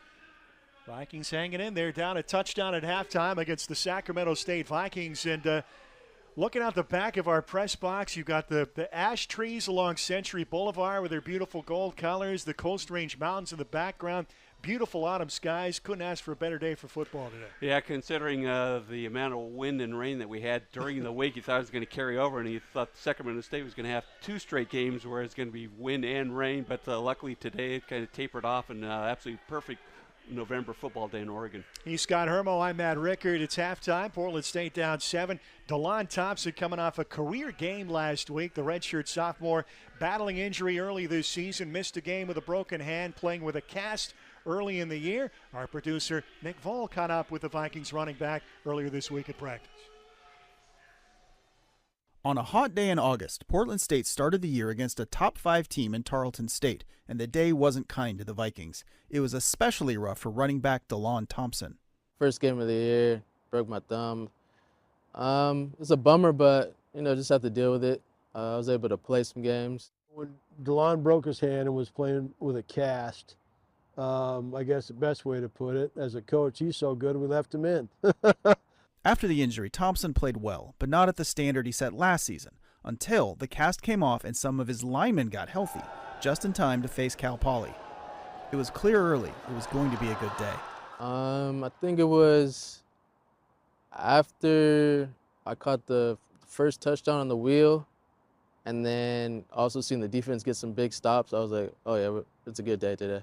After proving he was a threat on the pass, he reminded everyone he's a threat on the ground, too. A first-quarter rushing touchdown put the Vikes up 14-7, and Thompson really started to feel it. And I was kind of going through plays, and he came off and he told me what one he liked, but he scored on it. Told me what one to call, so I called that next time. It was a fun banter to have, but the success he brought, it made calling the offense easy. He scored again in the second quarter to give the Vikings a 24-14 lead at halftime. Just 90 seconds into the second half, Thompson put on a show, 77 yards from the line of scrimmage. What's going through your head? Because you had 60 yards to go still. What's going through your head is you're going for the end zone, there's nobody in front of you? Yeah, just lift my knees and just try and outrun everyone, I feel like I'm pretty fast, so just eyes on the end zone, that's all. And just like that, 4 touchdowns later, the Vikings were in control and DeLon Thompson was back. I won't say surprising. It's expected. I think he's a great tailback in the game of football, Nick, but he's also a great person, He's the most humble person that I've ever seen play football, I think. DeLon's future at Portland State has no roof, Even in the midst of a difficult season, there always comes a Saturday that reminds us of why we love the game. Touchdown, Portland State. And he doesn't do it much, but I actually saw DeLon smile last college football Saturday. That made my day. It was exciting. Everyone was running around, jumping around. It was fun. It was a fun environment. Coaches, players, it was a great time.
21-14, Sacramento State over Portland State. Hillsboro, Oregon, just west of downtown Portland. There you see the first half numbers. Relatively close. Sacramento State with the edge in total yards by just 20.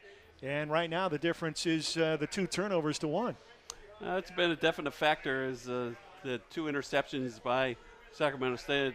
Actually, one of those interceptions actually went back to the Vikings as well. But it was early domination for the Hornets as they controlled the ball for over 12 and a half minutes in the first half, at a decisive yardage advantage as well. First drive only had 1 pass, and it looked like it's going to be Sacramento State domination, but the Vikings hung in there, got a big touchdown before the half to cut it to 7. So after only 15 yards in the first half, had over 160 in the second quarter alone. So again, a good job of the Vikings getting themselves back in the game, playing much better in the second quarter. Vikings holding Sacramento State well under their team rushing average. Rodney Hammond Jr. leading the way with 10 carries for 53. Damian Henderson the second, 42 yards and a touchdown on 5 carries. Tyree Smith, the leading ball carrier, and that all came on the last drive for 6. Yeah, did a really good job on the read option, whether he was handing it off or keeping it himself. Sacramento State really didn't adjust to him. He had 3 really good carries to set him up for the possible drive, and good job of him coming in relief, putting up the touchdown. 21-14, the Hornets in front of the Vikings. Back with more after this timeout on ESPN+.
the first half in that first drive for Sacramento State. 12 plays, 11 on the ground, capped by a 25-yard Damian Henderson, the third touchdown run. Oh, look at those moves.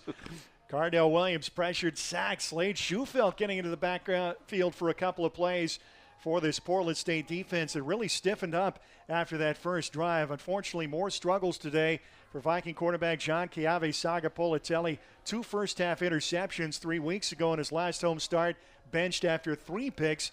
Ernest Campbell with the first of his 2 first-half touchdown receptions. Vikings able to respond with their first score, set up by Crew Newman, long kick return, and a long pass completion from Chiave Sagapolitelli to Terrence LaVille. Dylan Thompson running it in from the 2-yard line. And then Campbell showing off that outstanding top-end speed. One move and he was gone, coasting the final 15 yards of a 65-yard touchdown reception. That made it 21-7 in favor of Sacramento State. There's the second pick thrown by Chiave Sagapolitelli. But this turned out to be a significant turn of events. Ball poked free from Akui and then given away by Elias Mulligan. Crew Newman pounces on the loose football, and nearly another pick 6 there, in and out of the hands of Ricky Lee III. Sacramento State unable to take advantage of that field position. There is Spencer Elliott, the Viking sack leader, with a sack of the quarterback Williams. A lot of plays behind the line for this Viking defense in the first half. Slade Schufelt with his sack. And then the Vikings make the change at quarterback. Tyree Smith finds Charlie White, and just at the last moment gets that ball over the goal line with 15 seconds to go, bringing the Vikings within 7. 21-14 Sac State. Second half kickoff coming up after this timeout.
2-for-1 opportunity after scoring a touchdown with just 15 seconds left in the first half. And the Fireball kick stays in bounds, picked up at the 10-yard line by Crew Newman, trying to get out of a herd of traffic, and he is taken down shy of the 25-yard line. That tackle, I'm not going to be able to see that, my man. It's like Jacob Jones, a backup inside linebacker with the tackle on special teams. He's played in every game on special teams for Sacramento State this season. So the Vikings with an opportunity to pull even here, and we'll see who comes out at quarterback to start the second half. It is Tyree Smith who piloted the team to that final touchdown drive. The redshirt freshman from Henderson, Nevada, coming in 22 of 41 through the air on the season. He was rushed for 211 yards and 3 touchdowns. He's back to throw on first down.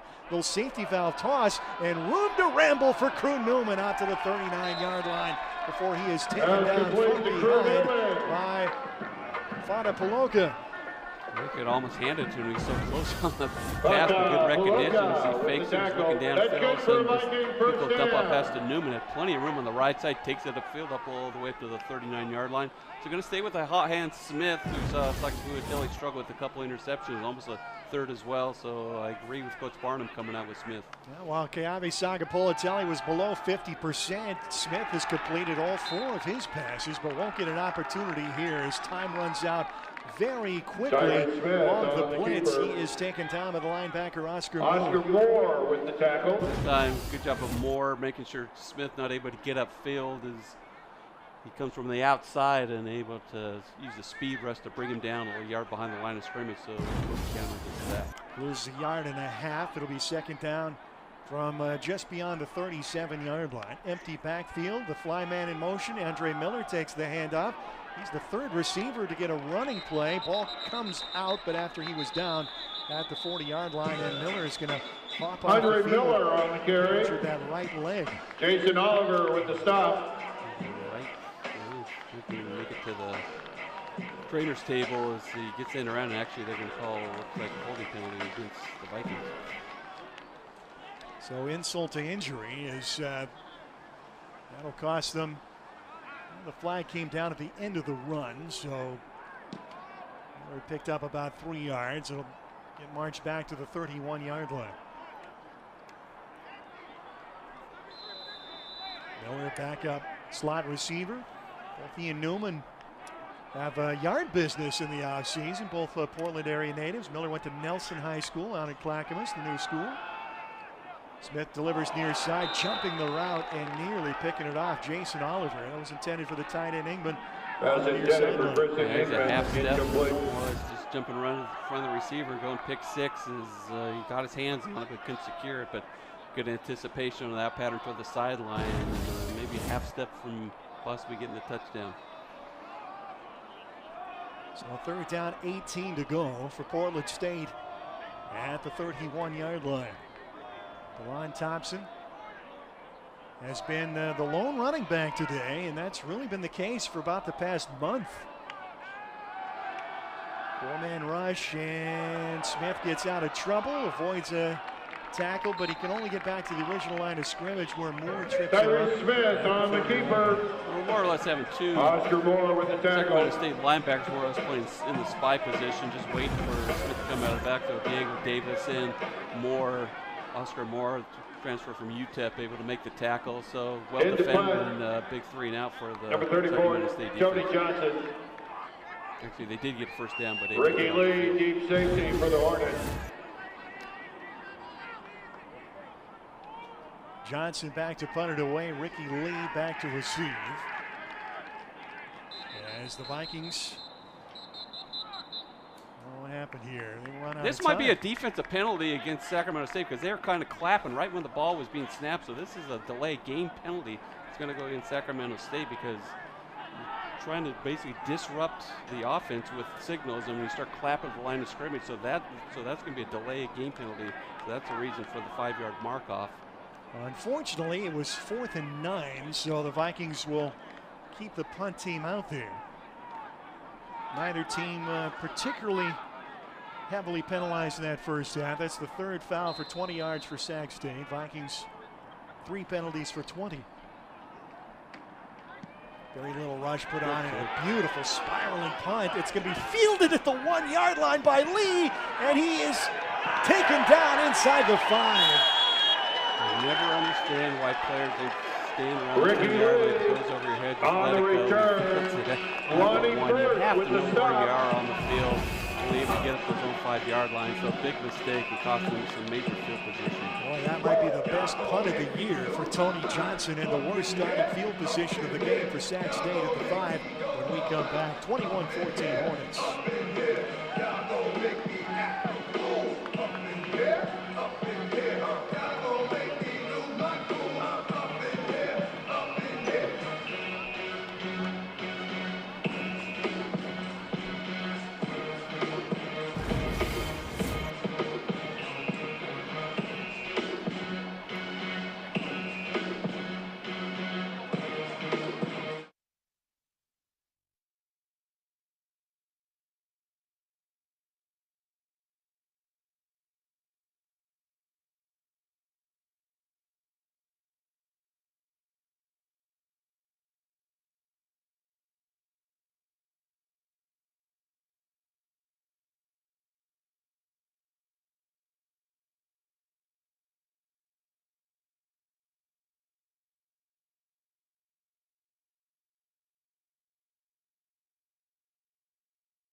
Oh, big mistake there by Ricky Lee III, fielding a punt at his own 1 yard line, and he's got his team pinned deep to start this drive at the 5. Let's check the Big Sky Conference scoreboard, and Scott, you could call the Montana Grizzlies the Denver Broncos of the Big Sky this year. Another one-score game, another Grizzlies win today as they squeak one out over Eastern Washington 29-24. Look at the rest of the scores in a moment as Cardell Williams awaits the snap. The handoff up the middle. Look out. It's a foot race. Rodney Hammond's got a chance to go 95 yards. He's being pursued by Thornton and Green. Green will catch him and spin him down at the Portland State 7 yard line. Simple power run to the right side. All of a sudden, once he got past the additional line of scrimmage, it's a foot race to the end zone. Good job of Green closing. He does bring him down, but it's going to be 1st and goal for the Hornets. So after the mistake, fielding the punt at the 1 and starting at the 5, one play later, ready to punch one in. An 87-yard run for Rodney Hammond Jr., the transfer from the University of Pittsburgh. Boy, he barely gets a chance to catch his breath. He takes another handoff and is tripped up shy of the 5 yard line. Now the big plays setting up scores in the first half for Sacramento State. Another look at Rodney Hammond Jr., big gaping hole up the middle. And Isaiah Green with the saving stop for Portland State, the free safety. Yeah, where were the linebackers in this one? Again, just a simple power run to the right side, and once he broke the initial line of scrimmage, he was almost gone. Run pass option and skipping his way past a couple of tackles. Jaquel Smith is in there. Touchdown, Sacramento State. Touchdown, Sacramento State. Well, good response for Sacramento State after they get the defense to stop. It looked like they're in a little bit of trouble deep in their own end, but again, Hammond filled up the 87-yard run 2 plays later. The freshman Jaquel Smith gets in the end zone, so the Hornets extend the lead with extra point and up at the 14. Pierce Walker trying to deliver the big blow instead of wrapping up, and Smith bounces off the missed tackle into the end zone. So Metters to attempt the PAT. That is good. And Is good. Portland State had things set up after the late score in the first half, receiving the opening half kickoff, but unable to get anything going offensively. And then the gashing run by Rodney Hammond. And Sacramento State's back in front by 2 touchdowns, 28-14.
Crowd here during the timeout. Sacramento State, a quick scoring drive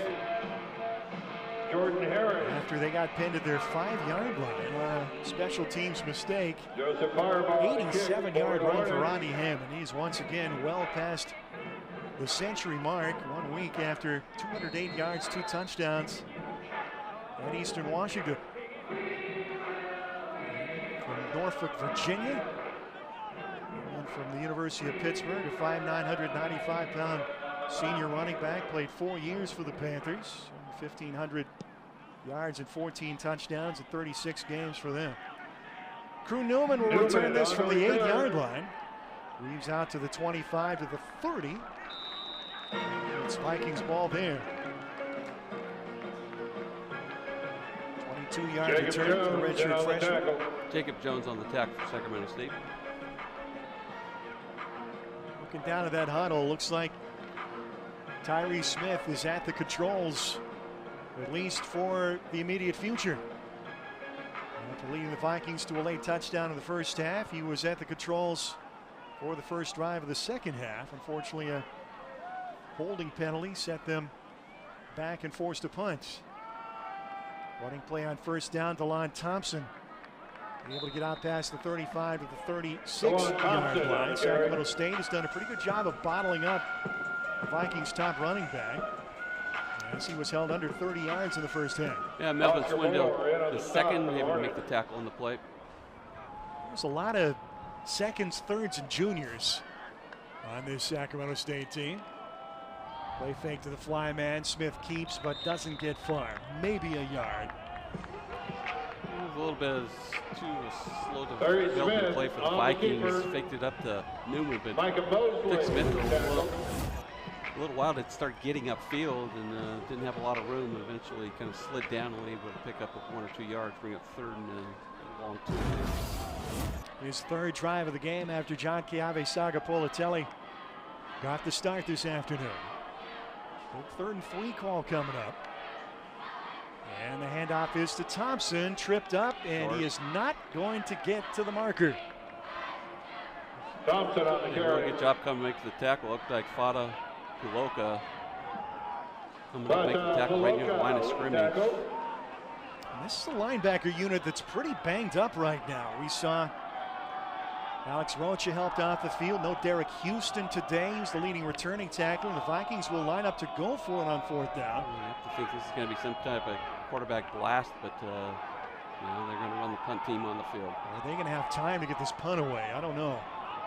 Under 10 seconds on the play clock. Sacramento State scrambling to get their return unit in. And it's a low rolling snap, but handled beautifully by Johnson. And a really good kick under the circumstances.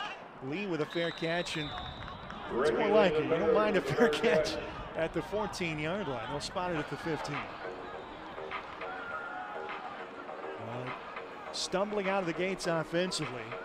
The Vikings need a defensive stop to stay in this game. 28-14 the score with 9:12 to go, and we'll break away on ESPN+. In the heart of Montana's untamed wilderness, a legend is brewing. Jeremiah Johnson Brewing, the official beer of the Big Sky Conference. Brewed with the rugged spirit of the West. Jeremiah Johnson is simply a world-class, straightforward, no-nonsense beer. Do well. Mother Lode Van & Storage is an award-winning moving company and the official mover of Sac State football. Mother Lode is a local, family-owned and operated moving company that is also an agent for North American Van Lines. Whether you need local or out-of-state movers or award-winning commercial relocation services, Mother Lode Van & Storage has you covered. They have a fleet of modern trucks, highly trained professional employees, and a secure warehouse for your storage. Call Mother Lode Van & Storage today for all your moving and storage needs. Imagine you're out walking as a driver is distracted by their phone. They look down and veer over the line. Now imagine being the driver. If you could go back, you would. Before you start your car, turn off notifications and park your phone.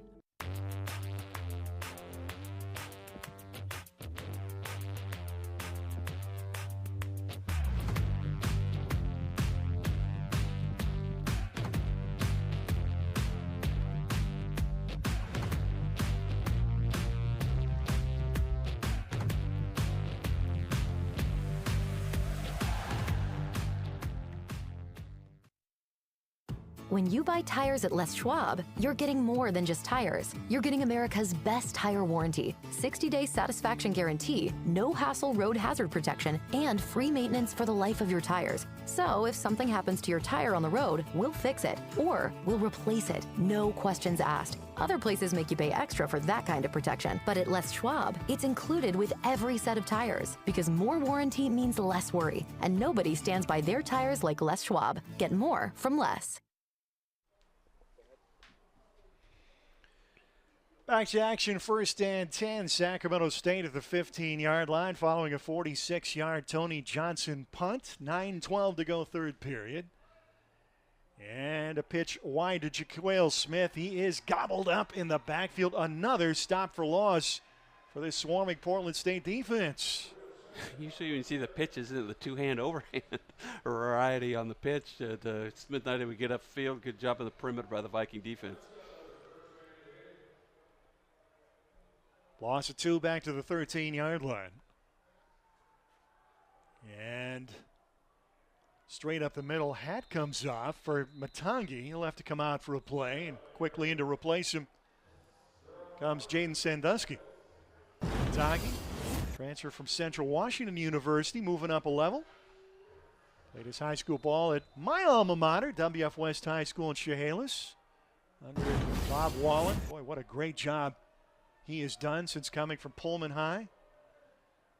On 3rd down, the handoff to Smith, and he is swarmed again near the line of scrimmage. So Sacramento State playing it rather conservatively on that drive, and Vikings should get good field position following this Cal McGuff punt. Well, pretty much summed it up with the conservative play calling, especially on 3rd down. Now they're able to pop a couple of those 3rd down runs earlier in the game, but this time the Vikings well defended and should get some good field position back. 4th down and 8 to go. McGuff standing just outside the end zone, and Jordan Herron is right now standing inside the 50-yard line. That's pretty close McGough, one of the better punters in the Big Sky. See if the Vikings bring an all-out rush. They do not, and Aaron backs up to receive the kick at the 45. First man misses, but a lot of guys there, and there's that man again, Jacob Jones. He's kind of the leader of this special teams unit, and ushers Aaron out of bounds, but the Vikings will have very good field position at the 50-yard line after a 5-yard return. A little dangerous to field that. The defender was coming quickly, but good job of fielding, and then sidestepping the initial defender, kicking it out. So not a big return, so pretty good coverage downfield by the Sacramento State special teams, but still have to be happy for Coach Barnum starting this drive at the Sacramento State 45-yard line, down 14 halfway through the third quarter. Aaron, one of the backup running backs on this team, but Jordan Herron, Jacques Badalano Birdsell, Micah Avery, they've been gathering dust on offense over this last month. Really, the only running back getting handoffs lately has been DeLon Thompson. Oh, we saw Herron with the big punt return against Northern Arizona, able to house that one, so he definitely has the potential of breaking a big one. You either see the Viking quarterback carry the ball or a handoff to a slot receiver or a receiver in motion. We've seen Lavelle, Newman, and Andre Miller all carry the ball today. Miller limping off the field earlier. I haven't seen him since. 3-yard gain for Thompson on the first down carry. And the Vikings in hurry-up mode now with Smith still at quarterback. And going empty backfield, having the tight end and Thompson line up to the left side. Ingman flexed out wide with Thompson in the slot. And 3 receivers to the wide side right on second down and 7 to go. Under 7 minutes remaining in the third period. Vikings down 2 touchdowns. It's a quarterback draw for Smith, and we'll see where they spot him. He went down shy of the first down marker at the 41-yard line. Xavier Williams can bring him down, kind of whiffed on the play as Smith able to escape him, get upfield, and just short of the first down marker, third and maybe less than a yard. Vikings stay with the same formation. Ingman comes in a little tighter to the slot man, Thompson on the left side. Smith trying to get the Hornets to jump off, and they've shown a lot more discipline over the last 2 weeks after being heavily penalized over the first couple of months of the season. Another quarterback keeper, and Smith puts his head down, but a flag comes out at the end of the play, and this may wipe out a first down for Portland State. Well, usually the umpire throwing the flag is going to be some type of holding penalty. Ingman goes in motion, was the lead blocker on the quarterback blast to the right side. He picked up the first down. I think this one's going to be marked off, so huge holding penalty against the Vikings. Yeah, that one burns. Repeat third down. So Smith had picked up 2 yards on the 3rd and 1 carry, but that'll set him back 10, and now best pass rushers in the Big Sky Conference knows what's coming. 10-yard march brings the ball back to the Vikings side of the field. I'm not sure if that was on Sarukas getting called trying to block Xavier Williams or James Gillespie. Vikes will stick with that empty backfield, and Smith looking to the sideline where one of his teammates is holding up a sign with the play call. Clock continuing to run, 5:45 to go in the third. Just a 4-man rush, but well, we're going to have another holding penalty, and we got a wide open receiver down the field. Lavelle to the 10-5 touchdown, but it's coming back. Yeah, this time it looked like Xavier Williams was again held on the play as Smith able to escape. Lavelle gets behind the defense, makes an easy catch, walks in the end zone, but again, this one's coming back, so it's going to be 2 straight holding penalties. This one to wipe out a touchdown.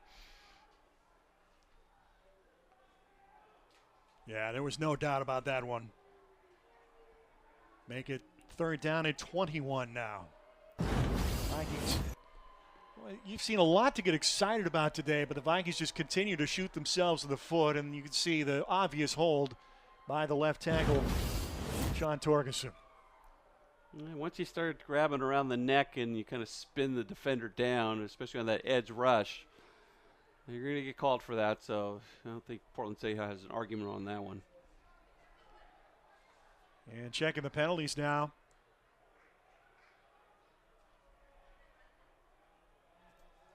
For Portland State. Well, we're going to look at that in a moment. Draw, handoff, safe play. Thompson running right. If you can get a couple of blocks. Ball came out near the sideline. Looks like the Hornets might have it, and they do.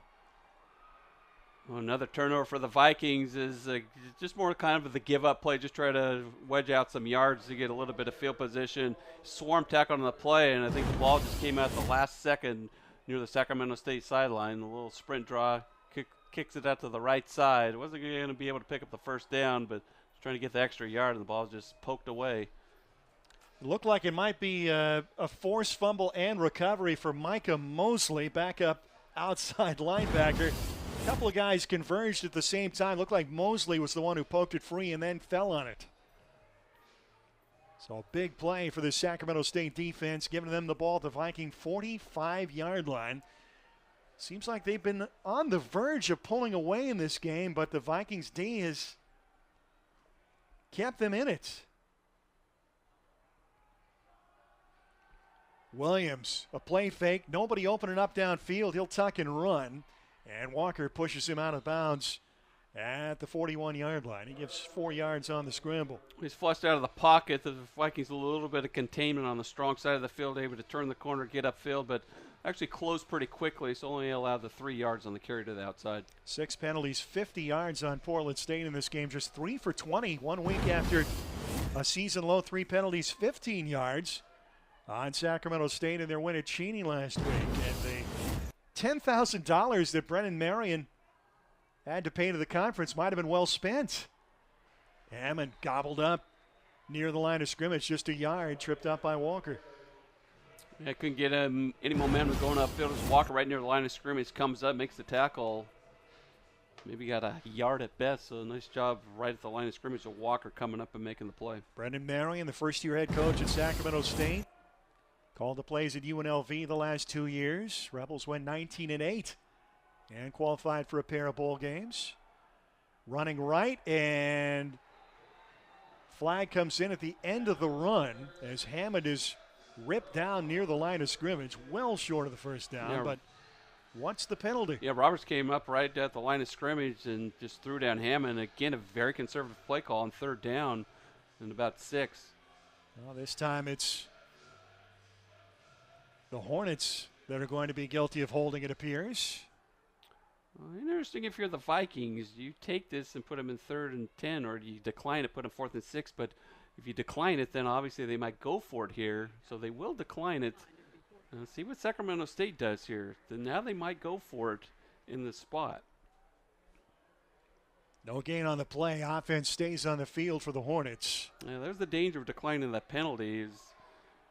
Man, instead of make it 3rd and 16. Interesting formation. They bring the 2 receivers to the short side. The tight end will start out in the backfield. Possibly option left. Now it's a straight running play, and it opens up for Hammond. He is gone. Touchdown, Hornets. On 4th down and 6, another gaping hole right up the middle. It's more or less a read option, kept with Hammond, and again, once he got past the initial line of scrimmage, just sprinted by the Viking defense into the end zone for the touchdown. So a monstrous second half, a monstrous last 2 games for Hammond. He should be close to the 200-yard mark, another touchdown as well. So Hammond has had just unbelievable back-to-back games and keeps adding on this one as well. 40 yards to the house. And the Hornets, who were held under their season average in terms of rushing in the first half, now catching up quickly. Metters tacks on 1 more. And the biggest lead of the day for the visitors, it's now a 3-touchdown lead for Sacramento State, 35-14. Still a lot of football left with 4:01 to go. Well, that's the confidence Sacramento State has in their running game against the Vikings today. Is on the previous possession on 3rd and 8, they decided to run the ball, don't get it. And this time they got 4th and 6 and decided to run and take it into the end zone. Again, Hammond with a big day. And again, that was kind of a tricky call for Coach Barnum.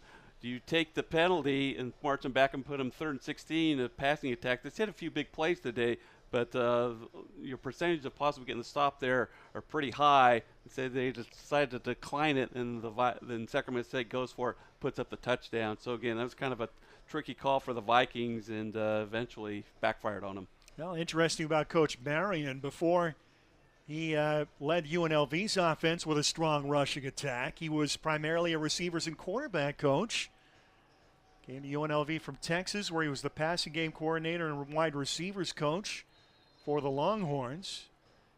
And prior to that, wide receivers coach at Hawaii, offensive coordinator and quarterbacks coach at William and Mary. Oh, he had a couple of really good offenses when he was at UNLV. Ricky White Jr. might have been one of the best receivers in the country. He was actually on the practice squad for the Seahawks, so he had some good talent at UNLV. Kickoff into the end zone by Firebaugh. Portland State ball at the 25-yard line. They got a steep hill to climb. They're going to need a big play or two and maybe a turnover to get back into this one, but they got a lot of time to work with and all 3 timeouts left. Well, that's what halftime adjustments are for, because once Smith came in the game, they didn't really do a good job of adjusting to him running the ball. They ran a lot of sweeps where he was getting upfield, and Smith was making good decisions of actually handing it off on the sweeps as well. But since the second half, done a better job of controlling Smith. So again, good halftime adjustments by the Sacramento State defensive coaching staff, limiting Smith and making plays. Well, Coach Marion did keep a few guys on staff from the previous regime, and they added a former Portland State assistant coach, A.C. Patterson. And he was the offensive coordinator at PSU before departing for Sacramento. Short passing play to Christian Ingman, and we got an injured Hornet at the end of this play. I think it's Melvin Swindell. He tried to tackle Ingman, and I think, or is that possibly Mosley? That's Mosley, and it looks like something on the right side. We've seen a few Hornets go down today. Rocha needed help to get off the field, the linebacker. Yeah, you try to tackle Ingman. He's a pretty big cat that you're trying to just win into him, and I think the impact right in the middle of the chest. Mosley up on his knees, and then probably looks like he just got the wind knocked out of him on that one. He's able to jog off the field. Looks like he'll be all right. 4-yard gain on the passing play. 2nd down, 6 to go for Portland State. And again, it's Tyree Smith at quarterback. He's got 2 running backs to his right on 2nd down and 6 to go. They'll run option to the wide side, and Smith is lassoed at the 32-yard line. Almost a horse collar tackle, and that way kind of reached behind Smith, grabbed it from behind. Not going to call the flag. He ran option to the right side. Said he's drugged down from behind. Hard to tell if it's actually considered a horse collar tackle, which would have been a penalty, but they do not call it. Bobby Fresquez, the lead analyst, he had been the associate head coach under Andy Thompson, sticking around with his son Jackson, a punt returner and wide receiver on this team. Looks like Thompson will have enough for the first down on that carry. He grabbed him right in the back of the jersey, and a lot of times if you got to get him on the top of the shoulder pad, so I think that's the reason they didn't call the horse collars. He actually got the jersey instead of grabbing right in the kind of the back of the neck area, grabbing that pad. Lights dimming here at Hillsborough Stadium. The lights are on. First down carry for Thompson, running right. Runs through a shoulder tackle, keeps his feet, still rambling down near midfield. His best running play of the day. And that'll be a gain of 13 yards. He bounced off the tackle. Diego Davis on the play kept his feet, so one of the best runs of the day for Thompson. Able to get up short of midfield up to the 49-yard line on the first down. Well, he's been every bit the workhorse back. 138 carries for 481 yards on the season coming in. It's only an average of 3.5 per carry, as he was not picking up a lot of yardage earlier in the season. Had his breakout last week with 184 rushing yards on 26 carries with 3 scores. Caught another 3 passes for 54 and another touchdown. And the Vikings win at Cal Poly. And continues to get the majority of the work. Some strong running here as he picks up about 7. Yeah, the problem with Thompson early in the season, all of a sudden you start trailing by 2 or 3 touchdowns. The running game plan with Thompson's out the window, trying to throw the ball downfield to get back in these games. So anytime you're trailing significantly, especially early in these games, again, Thompson. Not to mention a broken hand that certainly limited his effectiveness. He had a big cast on for a couple of weeks, had a smaller cast, and now is running free and unhindered. After the gain of 7, gets the carry again, bursts up the middle down to the 32-yard line. That's a pickup of 12. Yeah, good blocking. Viking offensive line. Thompson just burst through there, gets to that second level, finally brought down around Tavion McKenzie market with at the tackle. 33. That's good for another Viking 11 first yards down. on the carry. And the Vikings patiently keeping the ball on the ground with time to work with. Still a minute to go here in the third period. Setting things up for play action. The only pass on this drive came on the first play, and it was a short one. They'll hand it off again to Thompson. Avoids a tackle in the backfield, but won't get away from the next three. A loss back to the 37-yard line. Well, good play by Jalen McLaughlin as he's able to get the penetration, force Thompson to kick a little bit wider than they wanted to, able to allow the other defenders on the Sacramento State defense come over and make the play. So actually it looked like Mosley was the one that got the penetration to eventually come over and make the tackle. 4-yard loss. Vikings need to hustle if they want to get another playoff here before the end of the quarter. And they will not snap the football. Time runs out.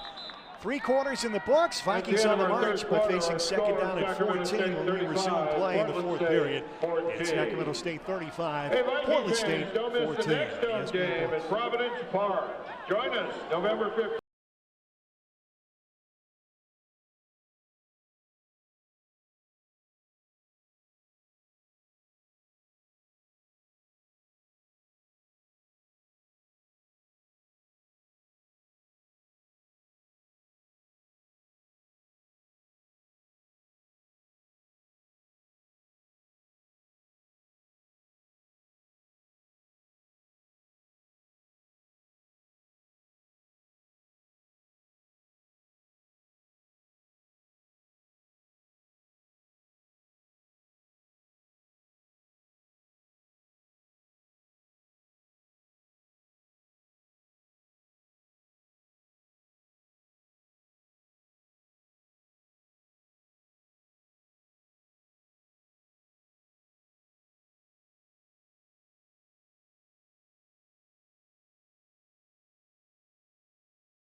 So we're dancing with ourselves to Billy Idol.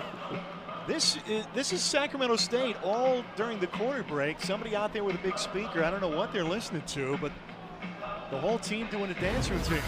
Big Sky Hornet Shuffle.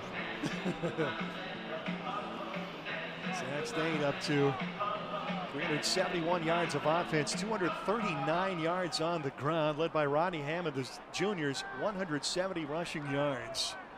Portland State 147 yards rushing. DeLon Thompson up to 75 now with a score. Second down, 14 to go as we begin quarter number 4. There's your play action. Deep throw for Lavelle. He's open on the sideline inside the 5-yard line.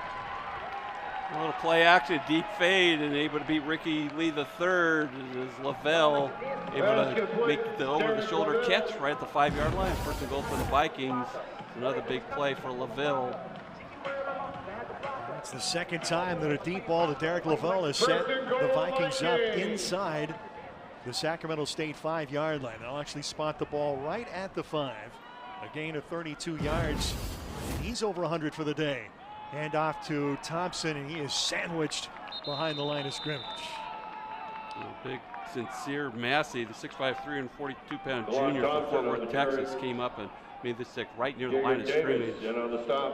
Massey had a sack and forced fumble in last week's 35-13 win at Eastern Washington. Transferred from Abilene Christian, 6'3", 330-pound junior. Two different high schools in the Fort Worth area, Trinity Christian and Cedar Hill. Loss of a yard on the play, second down and goal from the 6-yard line. Empty backfield, Charlie White, the tight end, in motion. He'll block for the quarterback, Smith. He lunges for the goal line. Ball might have come out. I think he was down just shy of the goal line, bringing up 3rd and 1. One thing you notice about the Viking offense in those plays, they like bringing the tight end, kind of kicking at the edge with the tight end coming in motion. Smith goes up the middle, dives toward the goal line. He lost the ball. I'm not sure if he was down, if the ball came out. Still think it's going to be Viking ball. Now watching the replay, the ball came out when it hit the ground as he was extending for the goal line. With Thompson out in the left slot inside of the flexed. Actually, that is, let's see now, direct snap and have a legal formation here. Smith tried to punch it in the end zone. The official on the far side signaled a score, but the penalty flag came out at the snap. So you've either got Sac State lined up offside or an illegal formation on Portland State. Well, dangerous to try to reach it out before you get to the goal line. He extended it. See what the penalty is. Could have been 2 men in motion as well, and it will be offsides on Sacramento State. So wipe that off. A 1-yard touchdown run for Smith, and the Vikings are back within 2 scores. Still in this game with the touchdown, 13-17 left in the game. With extra point, could cut it to 14. So plenty of time for the Vikings to possibly make a run. Well, we got another injured Hornet face down just outside the end zone. So a lot of Sacramento State players get banged up in this game. And let's see now, that is one of the defensive linemen. That's Sincere Massey, whom we were just speaking of. He's now back up on his feet. You got to appreciate the patience the Vikings showed on that drive. Well, the big key obviously was the pass play. Smith really hasn't thrown too many deep balls downfield, but again, a nice deep fade to the sideline and a good catch by Lavelle. So here it comes, and that's exactly what you want, just right on target. Lavelle, nice over-the-shoulder catch inside the 5-yard line. You saw the one-on-one coverage. Good ball by Smith. Is really first deep pass downfield today.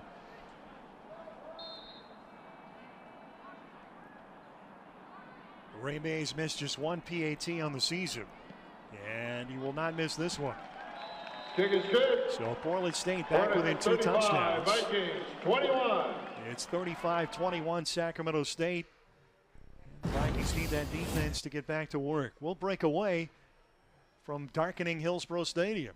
You're watching Big Sky Conference football on ESPN+. Starch Madness returns to Boise, Idaho this March as all 20 Big Sky Conference men's and women's basketball teams will fight for a bid to the NCAA tournament. Idaho Central Arena will host 18 games over the course of 5 days, with 2 trophies on the line. You won't want to miss a second of the action. Fort for the win! Got it! And the 1 seed is won and done!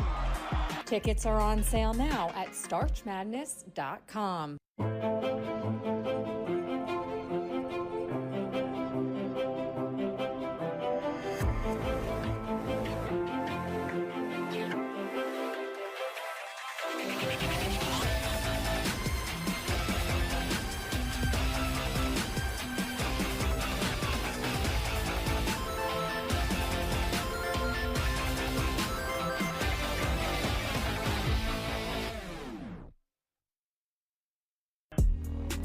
Hotel Vance Portland, a tribute portfolio hotel, provides guests with unique and relaxing escapes as well as a variety of creative spaces. Ensconced in the cultural district of downtown Portland, our hotel sits near the Center for the Arts, the Portland Art Museum, theaters, and much more. Immerse yourselves in the art and culture of Portland. We offer a perfect setting for any traveler looking to extend their weekend trip for work or pleasure. Hotel Vance, a proud sponsor of Portland State Athletics.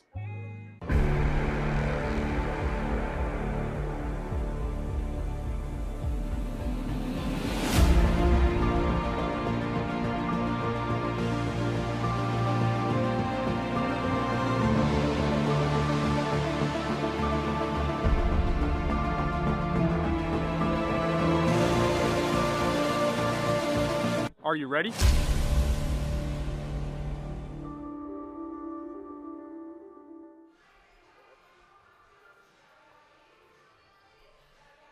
Vikings hanging around, 35-21 the score, 13-17 left, still a lot of time, but Sacramento State with that punishing ground game, busting a long run on their two scoring drives here in the second half. It was Rodney Hammond, 87 yards to set up a short score, and then a 41-yard touchdown run of his own. And again, it may come down to the Vikings needing at least one forced turnover to really have a realistic shot. Pooch kick taken at the 21-yard line. That is Smith. Does a little dance move and opens up a lane. Now pushing the pile out to the 45-yard line. Great job on the return by Jaquale Smith on the short kickoff. Unfortunately, when you pooch punt, you'd expect somebody that doesn't have the ability to really return the ball. But Smith, with his speed and number 3 on the running back depth chart for the Hornets, able to field it, and nice job getting upfield and a little bit of power as well up to the 45-yard line. Now, Sacramento State has definitely had the field position edge lately. Their previous drive starting in Portland State territory following the DeLon Thompson fumble forced by Micah Mosley. And this drive starting just on their side of the 50. A little shovel pass to Ernest Campbell. He's already got 2 touchdown receptions. Gets strung out to the sideline, but does pick up a chunk of positive yards. Spotted just to the Viking side of the 50 to the 49-yard line. Gain of 6. Well, I think Campbell in motion to get him in space with a little pitch pass. He's able to turn the corner. Pierce Walker had a chance to make the tackle, able to avoid him. Eventually goes out of bounds, but still able to pick up 6. Mentioned outstanding sprinter. He won a 2A state 100 meters title as a junior in high school, Refugio High School in Texas. Play fake. Williams forced out of the pocket, now throwing back to the other side. That's a dangerous ball, and they're going to get bailed out. Deontay Thornton could not avoid making contact with the receiver Campbell. I think he just slowed him up enough as they roll it to the right side, throw back the other way. He was step for step from him, but just kind of lost track of the ball and where the receiver was, and right when the ball was about to arrive, he made contact while the ball was in the air, had to call the penalty. Boy, that's the kind of pass you'd like to have a shot at picking off if you're Thornton, but he got caught behind in there. You put the brakes on and drew the easy flag. 15-yard penalty takes it down to the 34-yard line of the Vikings. And Portland State has been by far the more heavily penalized team today. Oh, looked like Hammond might be off to the races again, but trips up. Turf Monster appeared to get him. Just a couple of yards on the carry. Amateur went down on the play. You get a huge hole again on the left side. Thought he's going to possibly have another big one upfield, but unfortunately, only to pick up 2. He just goes down on the play, and I didn't really see a Viking trip him up, so not sure what happened on that play. 2nd down, 8 to go. Sacramento State would love to chew up some clock. Hammond takes the carry again. No, it's a keeper for Williams, and he nearly busts free. Saving tackle by Karsten Mammerl.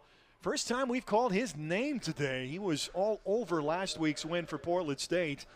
Yeah, he really hasn't kept it on that read option. He's pretty much just been handing it off, but that's the threat that he has on those read option plays. Almost able to bust for the touchdown. Just taken down by Mammerl to save the touchdown. A big gain inside the red zone to the 15-yard line. So that's the threat he is with his legs.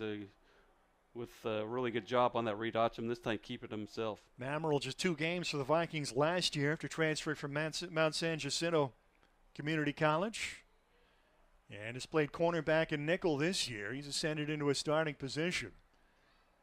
Hammond on the carry, short yardage, about a yard to the 15-yard line.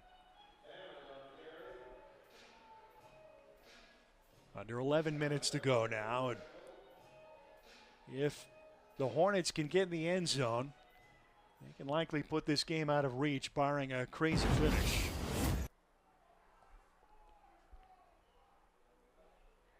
Jace Wilson in at receiver now. The tight end, Jordan Williams, lined up on the right side. He has not been targeted today. Henderson in the backfield. He'll take the carry, and look at Slade Shufelt flying in from the backside to wrap him up behind the line. This might be his best game in That Portland was a State dead uniform. sprint around the defense end position, and is able to catch up with ball carrier Henderson on the play, not able to turn the corner. So again, Schufeld's been both defensive ends for the Vikings had excellent games. Elliott on the left side and Schufeld from the right. Lost back to the 18-yard line, 3rd down and 14 to go for Sacramento State, and they're taking their time in the huddle now. They'll send Wilson out wide left. Campbell, the receiver, to the right side. 2 tight ends wing either side. And the play fake to Henderson, throw over the middle, intended for Ontario Smith Jr. Bobbled and incomplete. Yeah, Deontay Thornton came over the top and able to get his hand in there to knock it away. Is getting the little RPO, quick slant over the middle of the field, but Thornton was in good position, came over the top, and I did think he got his hand in there to knock that one away. So much better job. But Thornton, who got called for that previous interference penalty, come in and gets the breakup. Of course, Ontario's dad played for the Oregon Green and Gold before moving on to the NFL as a running back. This will be a 36-yard field goal attempt from Metters. Plenty of leg, and this one is good. With 9:30 to go in the game, the lead is now 17 for Sacramento State. Hornets 38, Vikings 21. Back after this on ESPN+.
State, will that be enough? Still a lot of time left, 9:30 to go, but that field goal makes it a 3-score game now.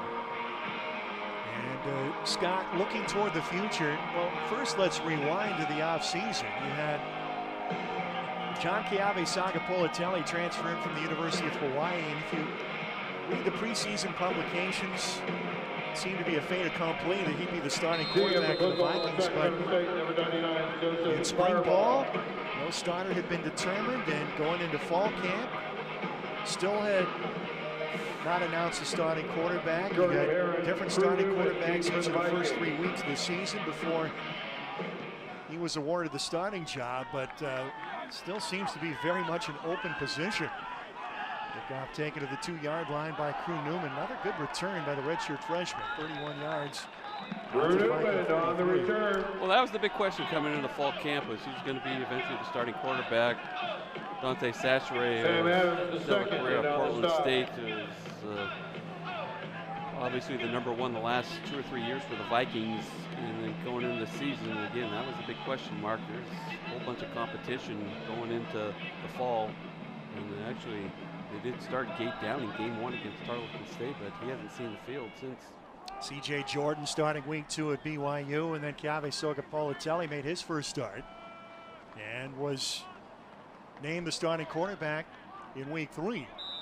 But his last 2 home games have been struggles, benched in each. And another, it looks like holding penalty possibly coming up on the Vikings because umpire again throws the flag. Ron Thompson on the carry. Actually, they're going to get a break, a face mask penalty. Tack on 15 yards to the end of that 5-yard run. Yeah, the Vikings been on the wrong end of the penalties this afternoon.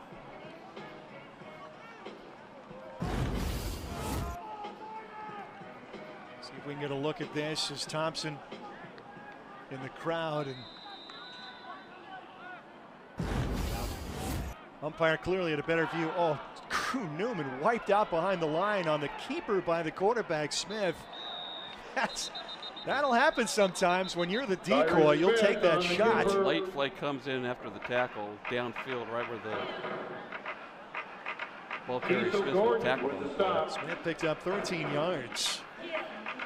And another penalty against Sac State here. Under face mask. So back-to-back face mask penalties, and just like that, the Vikings are inside the 20-yard line. This game is not over, folks. Well, yeah, especially if you can get the quick touchdown here. Mosley just absolutely blew up Newman. Sometimes the defender is just going to go for one guy and not knowing who's going to get the ball. You're just guessing, and Newman took the brunt of it. Smith able to big carry upfield and with the penalty all the way inside the red zone to the 19. Newman in motion. They run against the motion, but Thompson turned back and cannot fight his way back to the line of scrimmage. He'll lose a couple. Again, they get the penetration from Gillespie. He's the one that blew up the play, not able to make the tackle. But forced Thompson to circle back the other way. He's going to lose 2. So Gillespie, 6'3", 318-pound senior, has definitely been a force on that inside. Thompson now 22 carries, 76 yards rushing on the day. Vikings with 170 yards on the ground. Quick toss by Smith, near side Lavelle on the reception. Hit by Ricky Lee. His forward progress is stopped after a gain of about 7 to the 15-yard line. Just a quick hitch pattern to the right side, able to make the catch, but not able to get upfield. Pretty well defended by the Hornets on the outside. And blow them dead about the 14-yard line, so bring about third and about 5 to Vikings. 6th catch of the day for the redshirt junior receiver, and that puts him over 100 yards. 2 long receptions, setting up Viking scores for Terrence Lavelle. His best day in a Viking uniform. And on 3rd and 6, Smith back to throw. Avoids pressure. Oh, he had Lavelle inside the 5, but off-balance throw at his feet incomplete. And the Vikings will go for it on 4th and 6. And actually, he missed him twice. He was open on the quick slant immediately. Didn't see him. Kicks out of the pocket. Thought he's going to take it up. I think he would have been able to beat the defender upfield with his speed, but the last second pulled it out and just missed on Lavelle. That's a tough throw going across your own body. Now, for the Vikings, they're going to kick the field goal, so you're going to try to get down to 2-possession games. So a lot of ways I kind of agree with this because you need the points. 3 scores is 3 scores. So whether you get a touchdown or a field goal, it's still going to be a 2-score game. If you're able to convert, this is a 31-yard field goal, and it is good just inside the left upright. Hornets 38, so Vikings 24. Able to convert. He's now 11 of 14 on the season, and the Vikings are within 14 with 7:14 to go here at Hillsborough Stadium. Sacramento State 38, Florida State 24.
Score game, 2 touchdowns, Sacramento State lead. Still enough time on the clock where you don't need to think about an onside kick if you're Portland State. Defense is going to have to make some plays for the Vikings. Have a chance to get back into this. Sac State's playing like they think an onside kick is coming.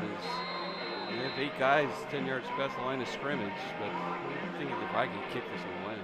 Only one man back and not very deep. And Uribe will boot the ball back to the 10-yard line. It's Campbell on the receiving end. You don't want to get him ahead of steam. And he's run out of bounds at the 33-yard line. A couple of miscues on special teams for Sacramento State today, but otherwise good showing. Set him up with decent field position here with 7:08 left. And expect this ball to stay on the ground as they try and chew that clock out. Yeah, ball security #1 for Sacramento State. Try to grind out a few first downs. Of course, Portland State used their timeouts. Obviously, the Vikings need the quick 3 and out to get the ball back and still have a chance. So, see if the Hornets can put this game away. Campbell went out the 31-yard line. Pistol formation. Williams has gone the distance at quarterback. Quick fake, throw over the middle, and the first catch of the day for Jordan Anderson. He makes a couple of men miss. He's got himself a big play. Now with a block from Wilson, could spring him, but he'll be run out of bounds by Pierce Walker inside the Portland State 20-yard line. Another explosive play for the Sacramento State go-go offense. Well, that was very similar to the Campbell 65-yard touchdown pass. It was just a fake quick hitch pattern right in the middle of the field, able to make the catch. Pierce just whiffed on making the tackle. It allowed the receiver, Anderson, to get upfield and all of a sudden circle to the outside, use his speed all the way to the Viking 19. 60-yard gain on the play. First down and 10 at the Viking 19-yard line. Hammond with another big day, another big hole up the middle, another Sacramento State touchdown. 19 yards for Rodney Hammond Jr. Takes him 2 plays into the end zone, so just goes right through the Viking defense for the touchdown. Hammond, another touchdown for him, and again, just an unbelievable last 2 days for him. Finishes off with a touchdown, barely even touched on the play, and Sacramento State putting this game away. And he will have back-to-back 200-yard rushing games for Sacramento State. That puts him at 210 yards on the day. Brett Meadors to attempt the kick. Check that, 191 rushing yards for Rodney Hammond Jr. on 17 carries. The PAT good by Meadors, and it is now a 21-point lead with 6:22 left.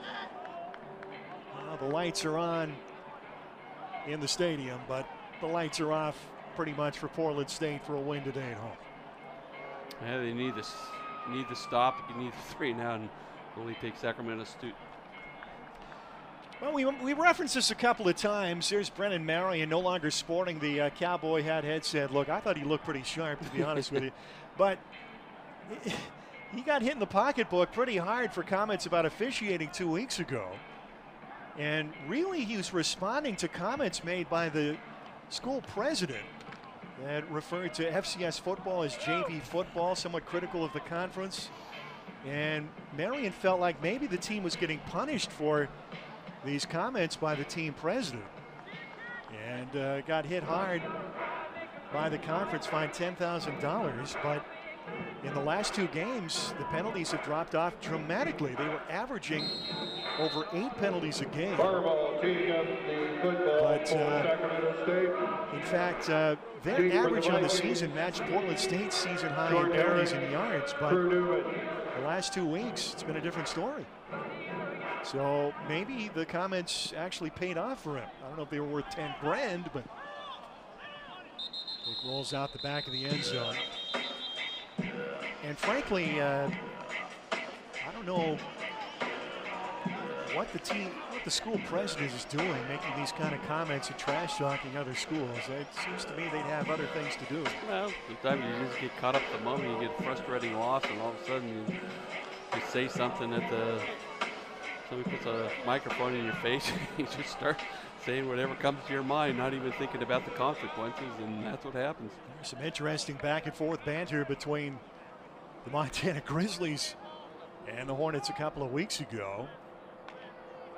Montana head coach calling the Sacramento State president, Luke Wood, a clown. And Xavier Williams, haven't called his name yet today, but he will sack Tyrese Smith back at the 20-yard line, a loss of 5 yards.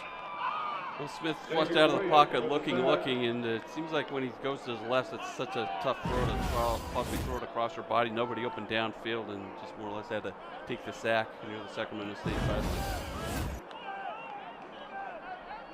You do see a different swagger, though, at Sacramento State these days. They're taking some big swings, bringing in Shaquille O'Neal as the basketball GM, hiring Mike Bibby as the head basketball coach. They're angling for FBS football, petitioning the NCAA to move up. They'll move to the Big West Conference for other sports beginning next year. And that makes sense for them because they do have baseball there. You know, baseball, for the most part, in the Big Sky. I think only one other Big Sky school has a baseball program. Quick toss, it's the slot man Newman, makes an inside move, breaks a tackle, spins out of another, and he's gathered in near the 30-yard line. Yeah, that play defines why you have him on the field. He makes the catch, he made that quick little spin away from the linebacker, able to get upfield, spun off another defender, so it makes a big play. So we got Newman, who's obviously the quarterback in high school, but he's a playmaker. One thing we haven't seen today are double pass plays. The Vikings have utilized some trick plays the last couple of weeks. A lot of these guys with quarterback experience. Great hustle sack there. Hampston with his second sack of the day. Well, you didn't think he'd be able to get there. Smith flushed out of the pocket, went off to the right side of Hampton in hot pursuit and just able to bring him down by the ankles. So just great job. He just dove and just able to trip him up. So just a great play. And again, Hampton's been a force on that left defensive end position. Sacramento State basketball will move out of the Hornets' nest and play their games at the Kings Arena going forward. Speaking of basketball, time to get excited about Portland State hoops. This is the best team they've had in years. And one publication, Blue Ribbon Sports, essentially picked them to win the conference. They had them slotted second, but with a caveat, and that caveat was the eligibility of Trevon Minot, who was awarded an extra year by the NCAA. And the Vikings returned 3 all-conference players, and they make up half of the preseason all-conference basketball team. Impressive showing Tuesday night down at Stanford in a 10-point opening loss. Foul trouble costing the Vikings in that one. Different officiating crew, maybe a different outcome. They weren't challenged last night against Northwest Indian College, but this team's going to be a force in the Big Sky Conference this year and very entertaining to watch. Long and very, very athletic. Yeah, Jason's reloaded the roster, and again, the Vikings should be a contender. I think Sacramento State's going to be an upper division team as well, so we'll see what Mike Bibby can do with this program. So they're basically all in my book. You bring a Shaquille O'Neal and a Mike Bibby, and that's going to help recruiting, no doubt about that.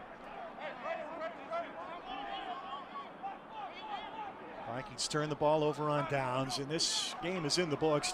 21-point lead for Sac State, looking to tack on more, and they may do it on the first play. Sam Adams just tripped up before he can get to the end zone.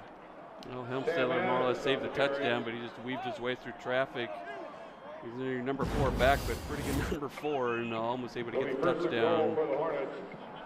Just tripped up around the 2. Well, this is a deep backfield with a talented athletic quarterback and a veteran offensive line, and they continue to chew up yardage, up to 462 yards of offense, 274 on the ground in this one. And there's Adams with the touchdown from 3 yards out. Hornets keep adding on with the touchdown run, and the Vikings not able to pick up the first down. A couple plays later in the end zone. So a lot of quick strikes today for this Hornet offense. Backup quarterback in there now for Sacramento State. It was Luke Sprague, actually. He is not even listed on the depth chart. The backup quarterback on the depth chart is a freshman, Jamar Malone. And you kind of wonder about Jaden Rashada, who came in with a lot of hype after stops at a couple of different schools. Well-publicized NIL snafu at the University of Florida, leading to a lawsuit. He was at Georgia last year before transferring to Sacramento State. Opening day starter for the Hornets, but ineffective in those first 2 weeks and slipped off the depth chart. Here's a kid that had millions and millions of dollars thrown at him, and you just kind of wonder about the insanity of modern day college sports and how long this can continue. Wild West show. Well, the Vikings are excited to be back in their former home, Providence Park. They'll have their homecoming game next week. The final home game will be Senior Day as well. You see the home of the MLS Portland Timbers, formerly home of Vikings football, as they'll take on the visiting Montana Grizzlies. You know it'll be a lot of people in the stands because among FCS football, very few programs travel as well as the Grizz do. Certainly you'll get a bigger turnout from Portland denizens who are some reluctant to travel out here to the western suburbs for Viking football. But very excited. Their first home game at Providence Park since the 2019 season. Game for the Vikings. Newman will allow this ball to bounce into the end zone. 3:35 left, and this will be a Hornets victory. Their 6th of the year against 4 losses. Their playoff hopes still very much alive. Oh yeah, they've got a big game against Idaho next week, then to finish it out. And like I was saying previously, that could come down to maybe the last spot for a Big Sky team is that last game at Cal Davis to get in the playoffs. They'd have to take care of business. Pretty good Idaho team, and again, Thomas Ford has taken over for Jason Eck, so they're going to have a couple tough games, but again, they keep their hopes alive. And like I said, also is that a very regrettable loss. It was at Cal Poly at home early in this Big Sky season. Could cost them the playoffs. Smith appears to play out the string at quarterback, getting pressure and just has to throw that one away. That one thrown in the direction of Chance Miller. We saw Andre Miller limp off the field earlier. Chance Miller, a wide receiver, his first target of the day. And this is a Viking wide receiver unit that has really been banged up this year, but that's been, seems like a yearly issue for this team. injuries in the wide receiver core. Chance, another local product out of Canby High School. Running play stayed up the middle and just a few yards there. A little pushing and shoving, not much after the play. Both these teams have played pretty well composed today. Well, Jalen McLaughlin gave a two-handed shove to the Portland offensive line, gave him business. Oh, you know, a week after Jaden Daniels goes down with that brutal arm injury, and actually all indications are he could come back very soon from that, remarkably. I don't know why you've got some of these guys still out here with the Vikings down 4 touchdowns in less than 3 minutes to go. Still a lot of starters on the field. Down goes Smith again. Taken down back near the 20-yard line. Still have not seen a carry by any of the backup running backs. Heron, Bonaletto, Birdsell, Avery. It's been all DeLon Thompson. Yeah, pretty much when you got to this point of their last touchdown, you thought the white flag would be flown and just more or less put in the backups and give them some reps. Big Malik Tullis with that sack. He's been getting more playing time of late. Deep rotation on this defensive line for Sacramento State. 5'11", 294-pound junior transfer, one of a pair of transfers out of Eastern Michigan into the program. Pretty good day punting the football, except for one shank out of bounds by Johnson. And this will take a good Vikings roll. Finally coming to rest at the 27-yard line of Sac State. Well, we mentioned Montana winning a squeaker earlier today, just sneaking out with a victory against Eastern Washington. Home game today. We'll take our final timeout. Look at the Big Sky Conference scoreboard. The 2-minute timeout. Sacramento State, minute 52 from victory, leading 52-24.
Tonight, beautiful autumn skies. Picturesque setting here at the Gordon Faber Recreation Center in Hillsboro, Oregon. Final 2 minutes of play, and Sprague in at quarterback for his second series for Sacramento State. They've gone to second stringers. And the first carry of the day. Let's see, who was that? Not on my travel roster, apparently. Was that number 43? That's 48. It says JoJo Solis, but this is a safety. Oh, okay.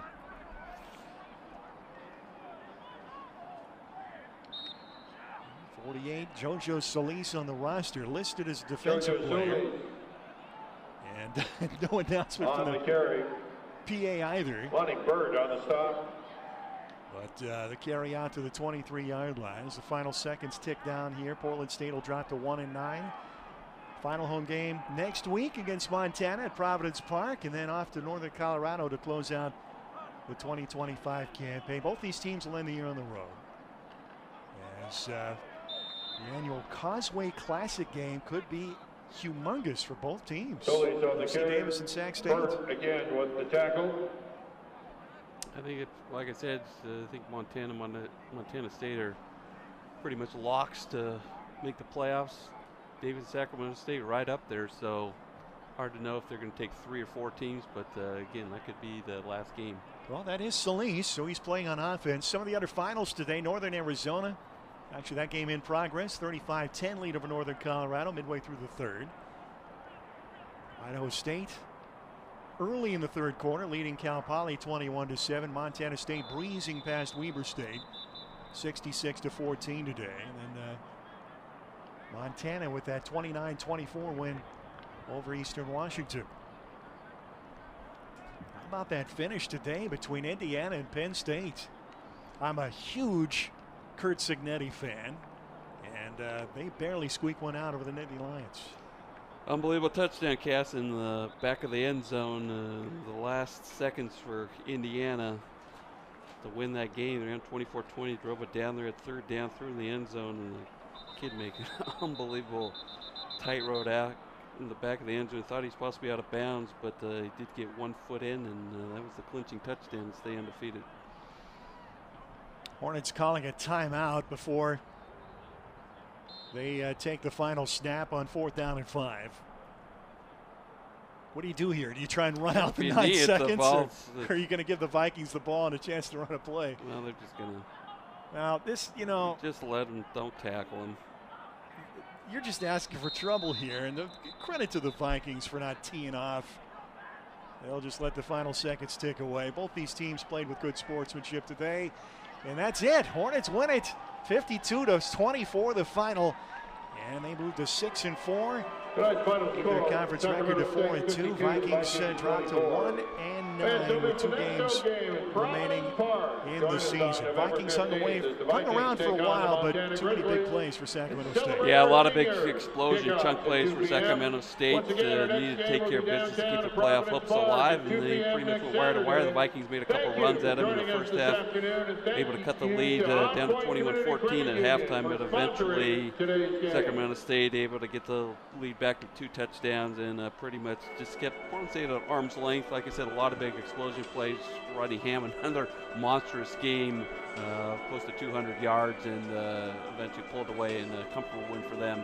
So again, keeping the playoff hopes alive. 191 on the ground for Hammond, part of a 295-yard rushing effort, and will hit the road here to close out the season. Portland State at Northern Colorado. Time to hit the road, presented by the Oregon Department of Transportation. Tough to get a win on the road, but easy to keep things safe. And Don reminds us that if you've had a drink, remember to pass the keys. First, that final home game, homecoming week, coming up. Montana Grizzlies coming to town. And then likewise, Sacramento State, home and away in their final 2 games. Idaho at home. The Causeway Classic in Davis against UC Davis to close out the season for the Hornets. 483 offensive yards for Sac State on the day. Portland State wanted to have Cardell Williams throw the ball more. He did, but not too much more. Just 11 pass attempts. He completed 8 for 188 yards and 2 touchdowns. Ernest Campbell on the receiving end of a 65-yard score. 4 catches for 103 and 2 touchdowns for the speedster today. Terrence Lavelle over 100 yards for Portland State on 5 catches, including 2 long receptions to set up Viking touchdowns. DeLon Thompson rushes for 80 yards on 22 carries in the score. Tyree Smith, 37 rushing yards and a touchdown. Vikings finished with 319 total yards. But Sac State just too explosive. And the big plays lead the Hornets to their 6th win of the season as this team continues to grind out big yards on the ground. One of the top rushing teams in all of FCS football. A couple of potentially costly injuries on the defensive side. There you see a big defensive play by Micah Mosley, who got banged up later in the game. Rodney Hammond had big gaping holes to run through today. That was a huge play. That was 4th and 6, and they just ran to the right side. He gets in the end zone. So you have the 87-yarder to set up a touchdown early. It was a nice pass by Smith to LaVille, a little over-the-shoulder catch. Yeah, hopefully we'll have a healthy Terrence Lavelle for a full football season next year and see what he can do. Anderson biding his time most of the game, but when his number was called, he picked up 60 on that play.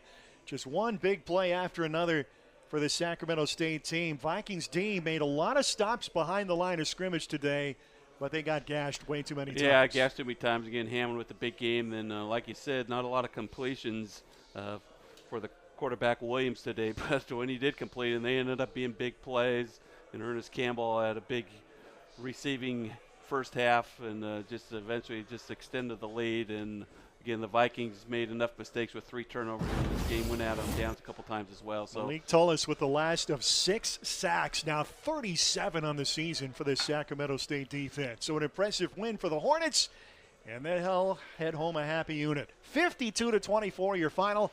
Our thanks to Bobby Payne, producer-director Nick Voll. For my partner Scott Hermel, I'm Matt Rickard. Thanking you for joining us. We hope you enjoyed it. Good night, everybody.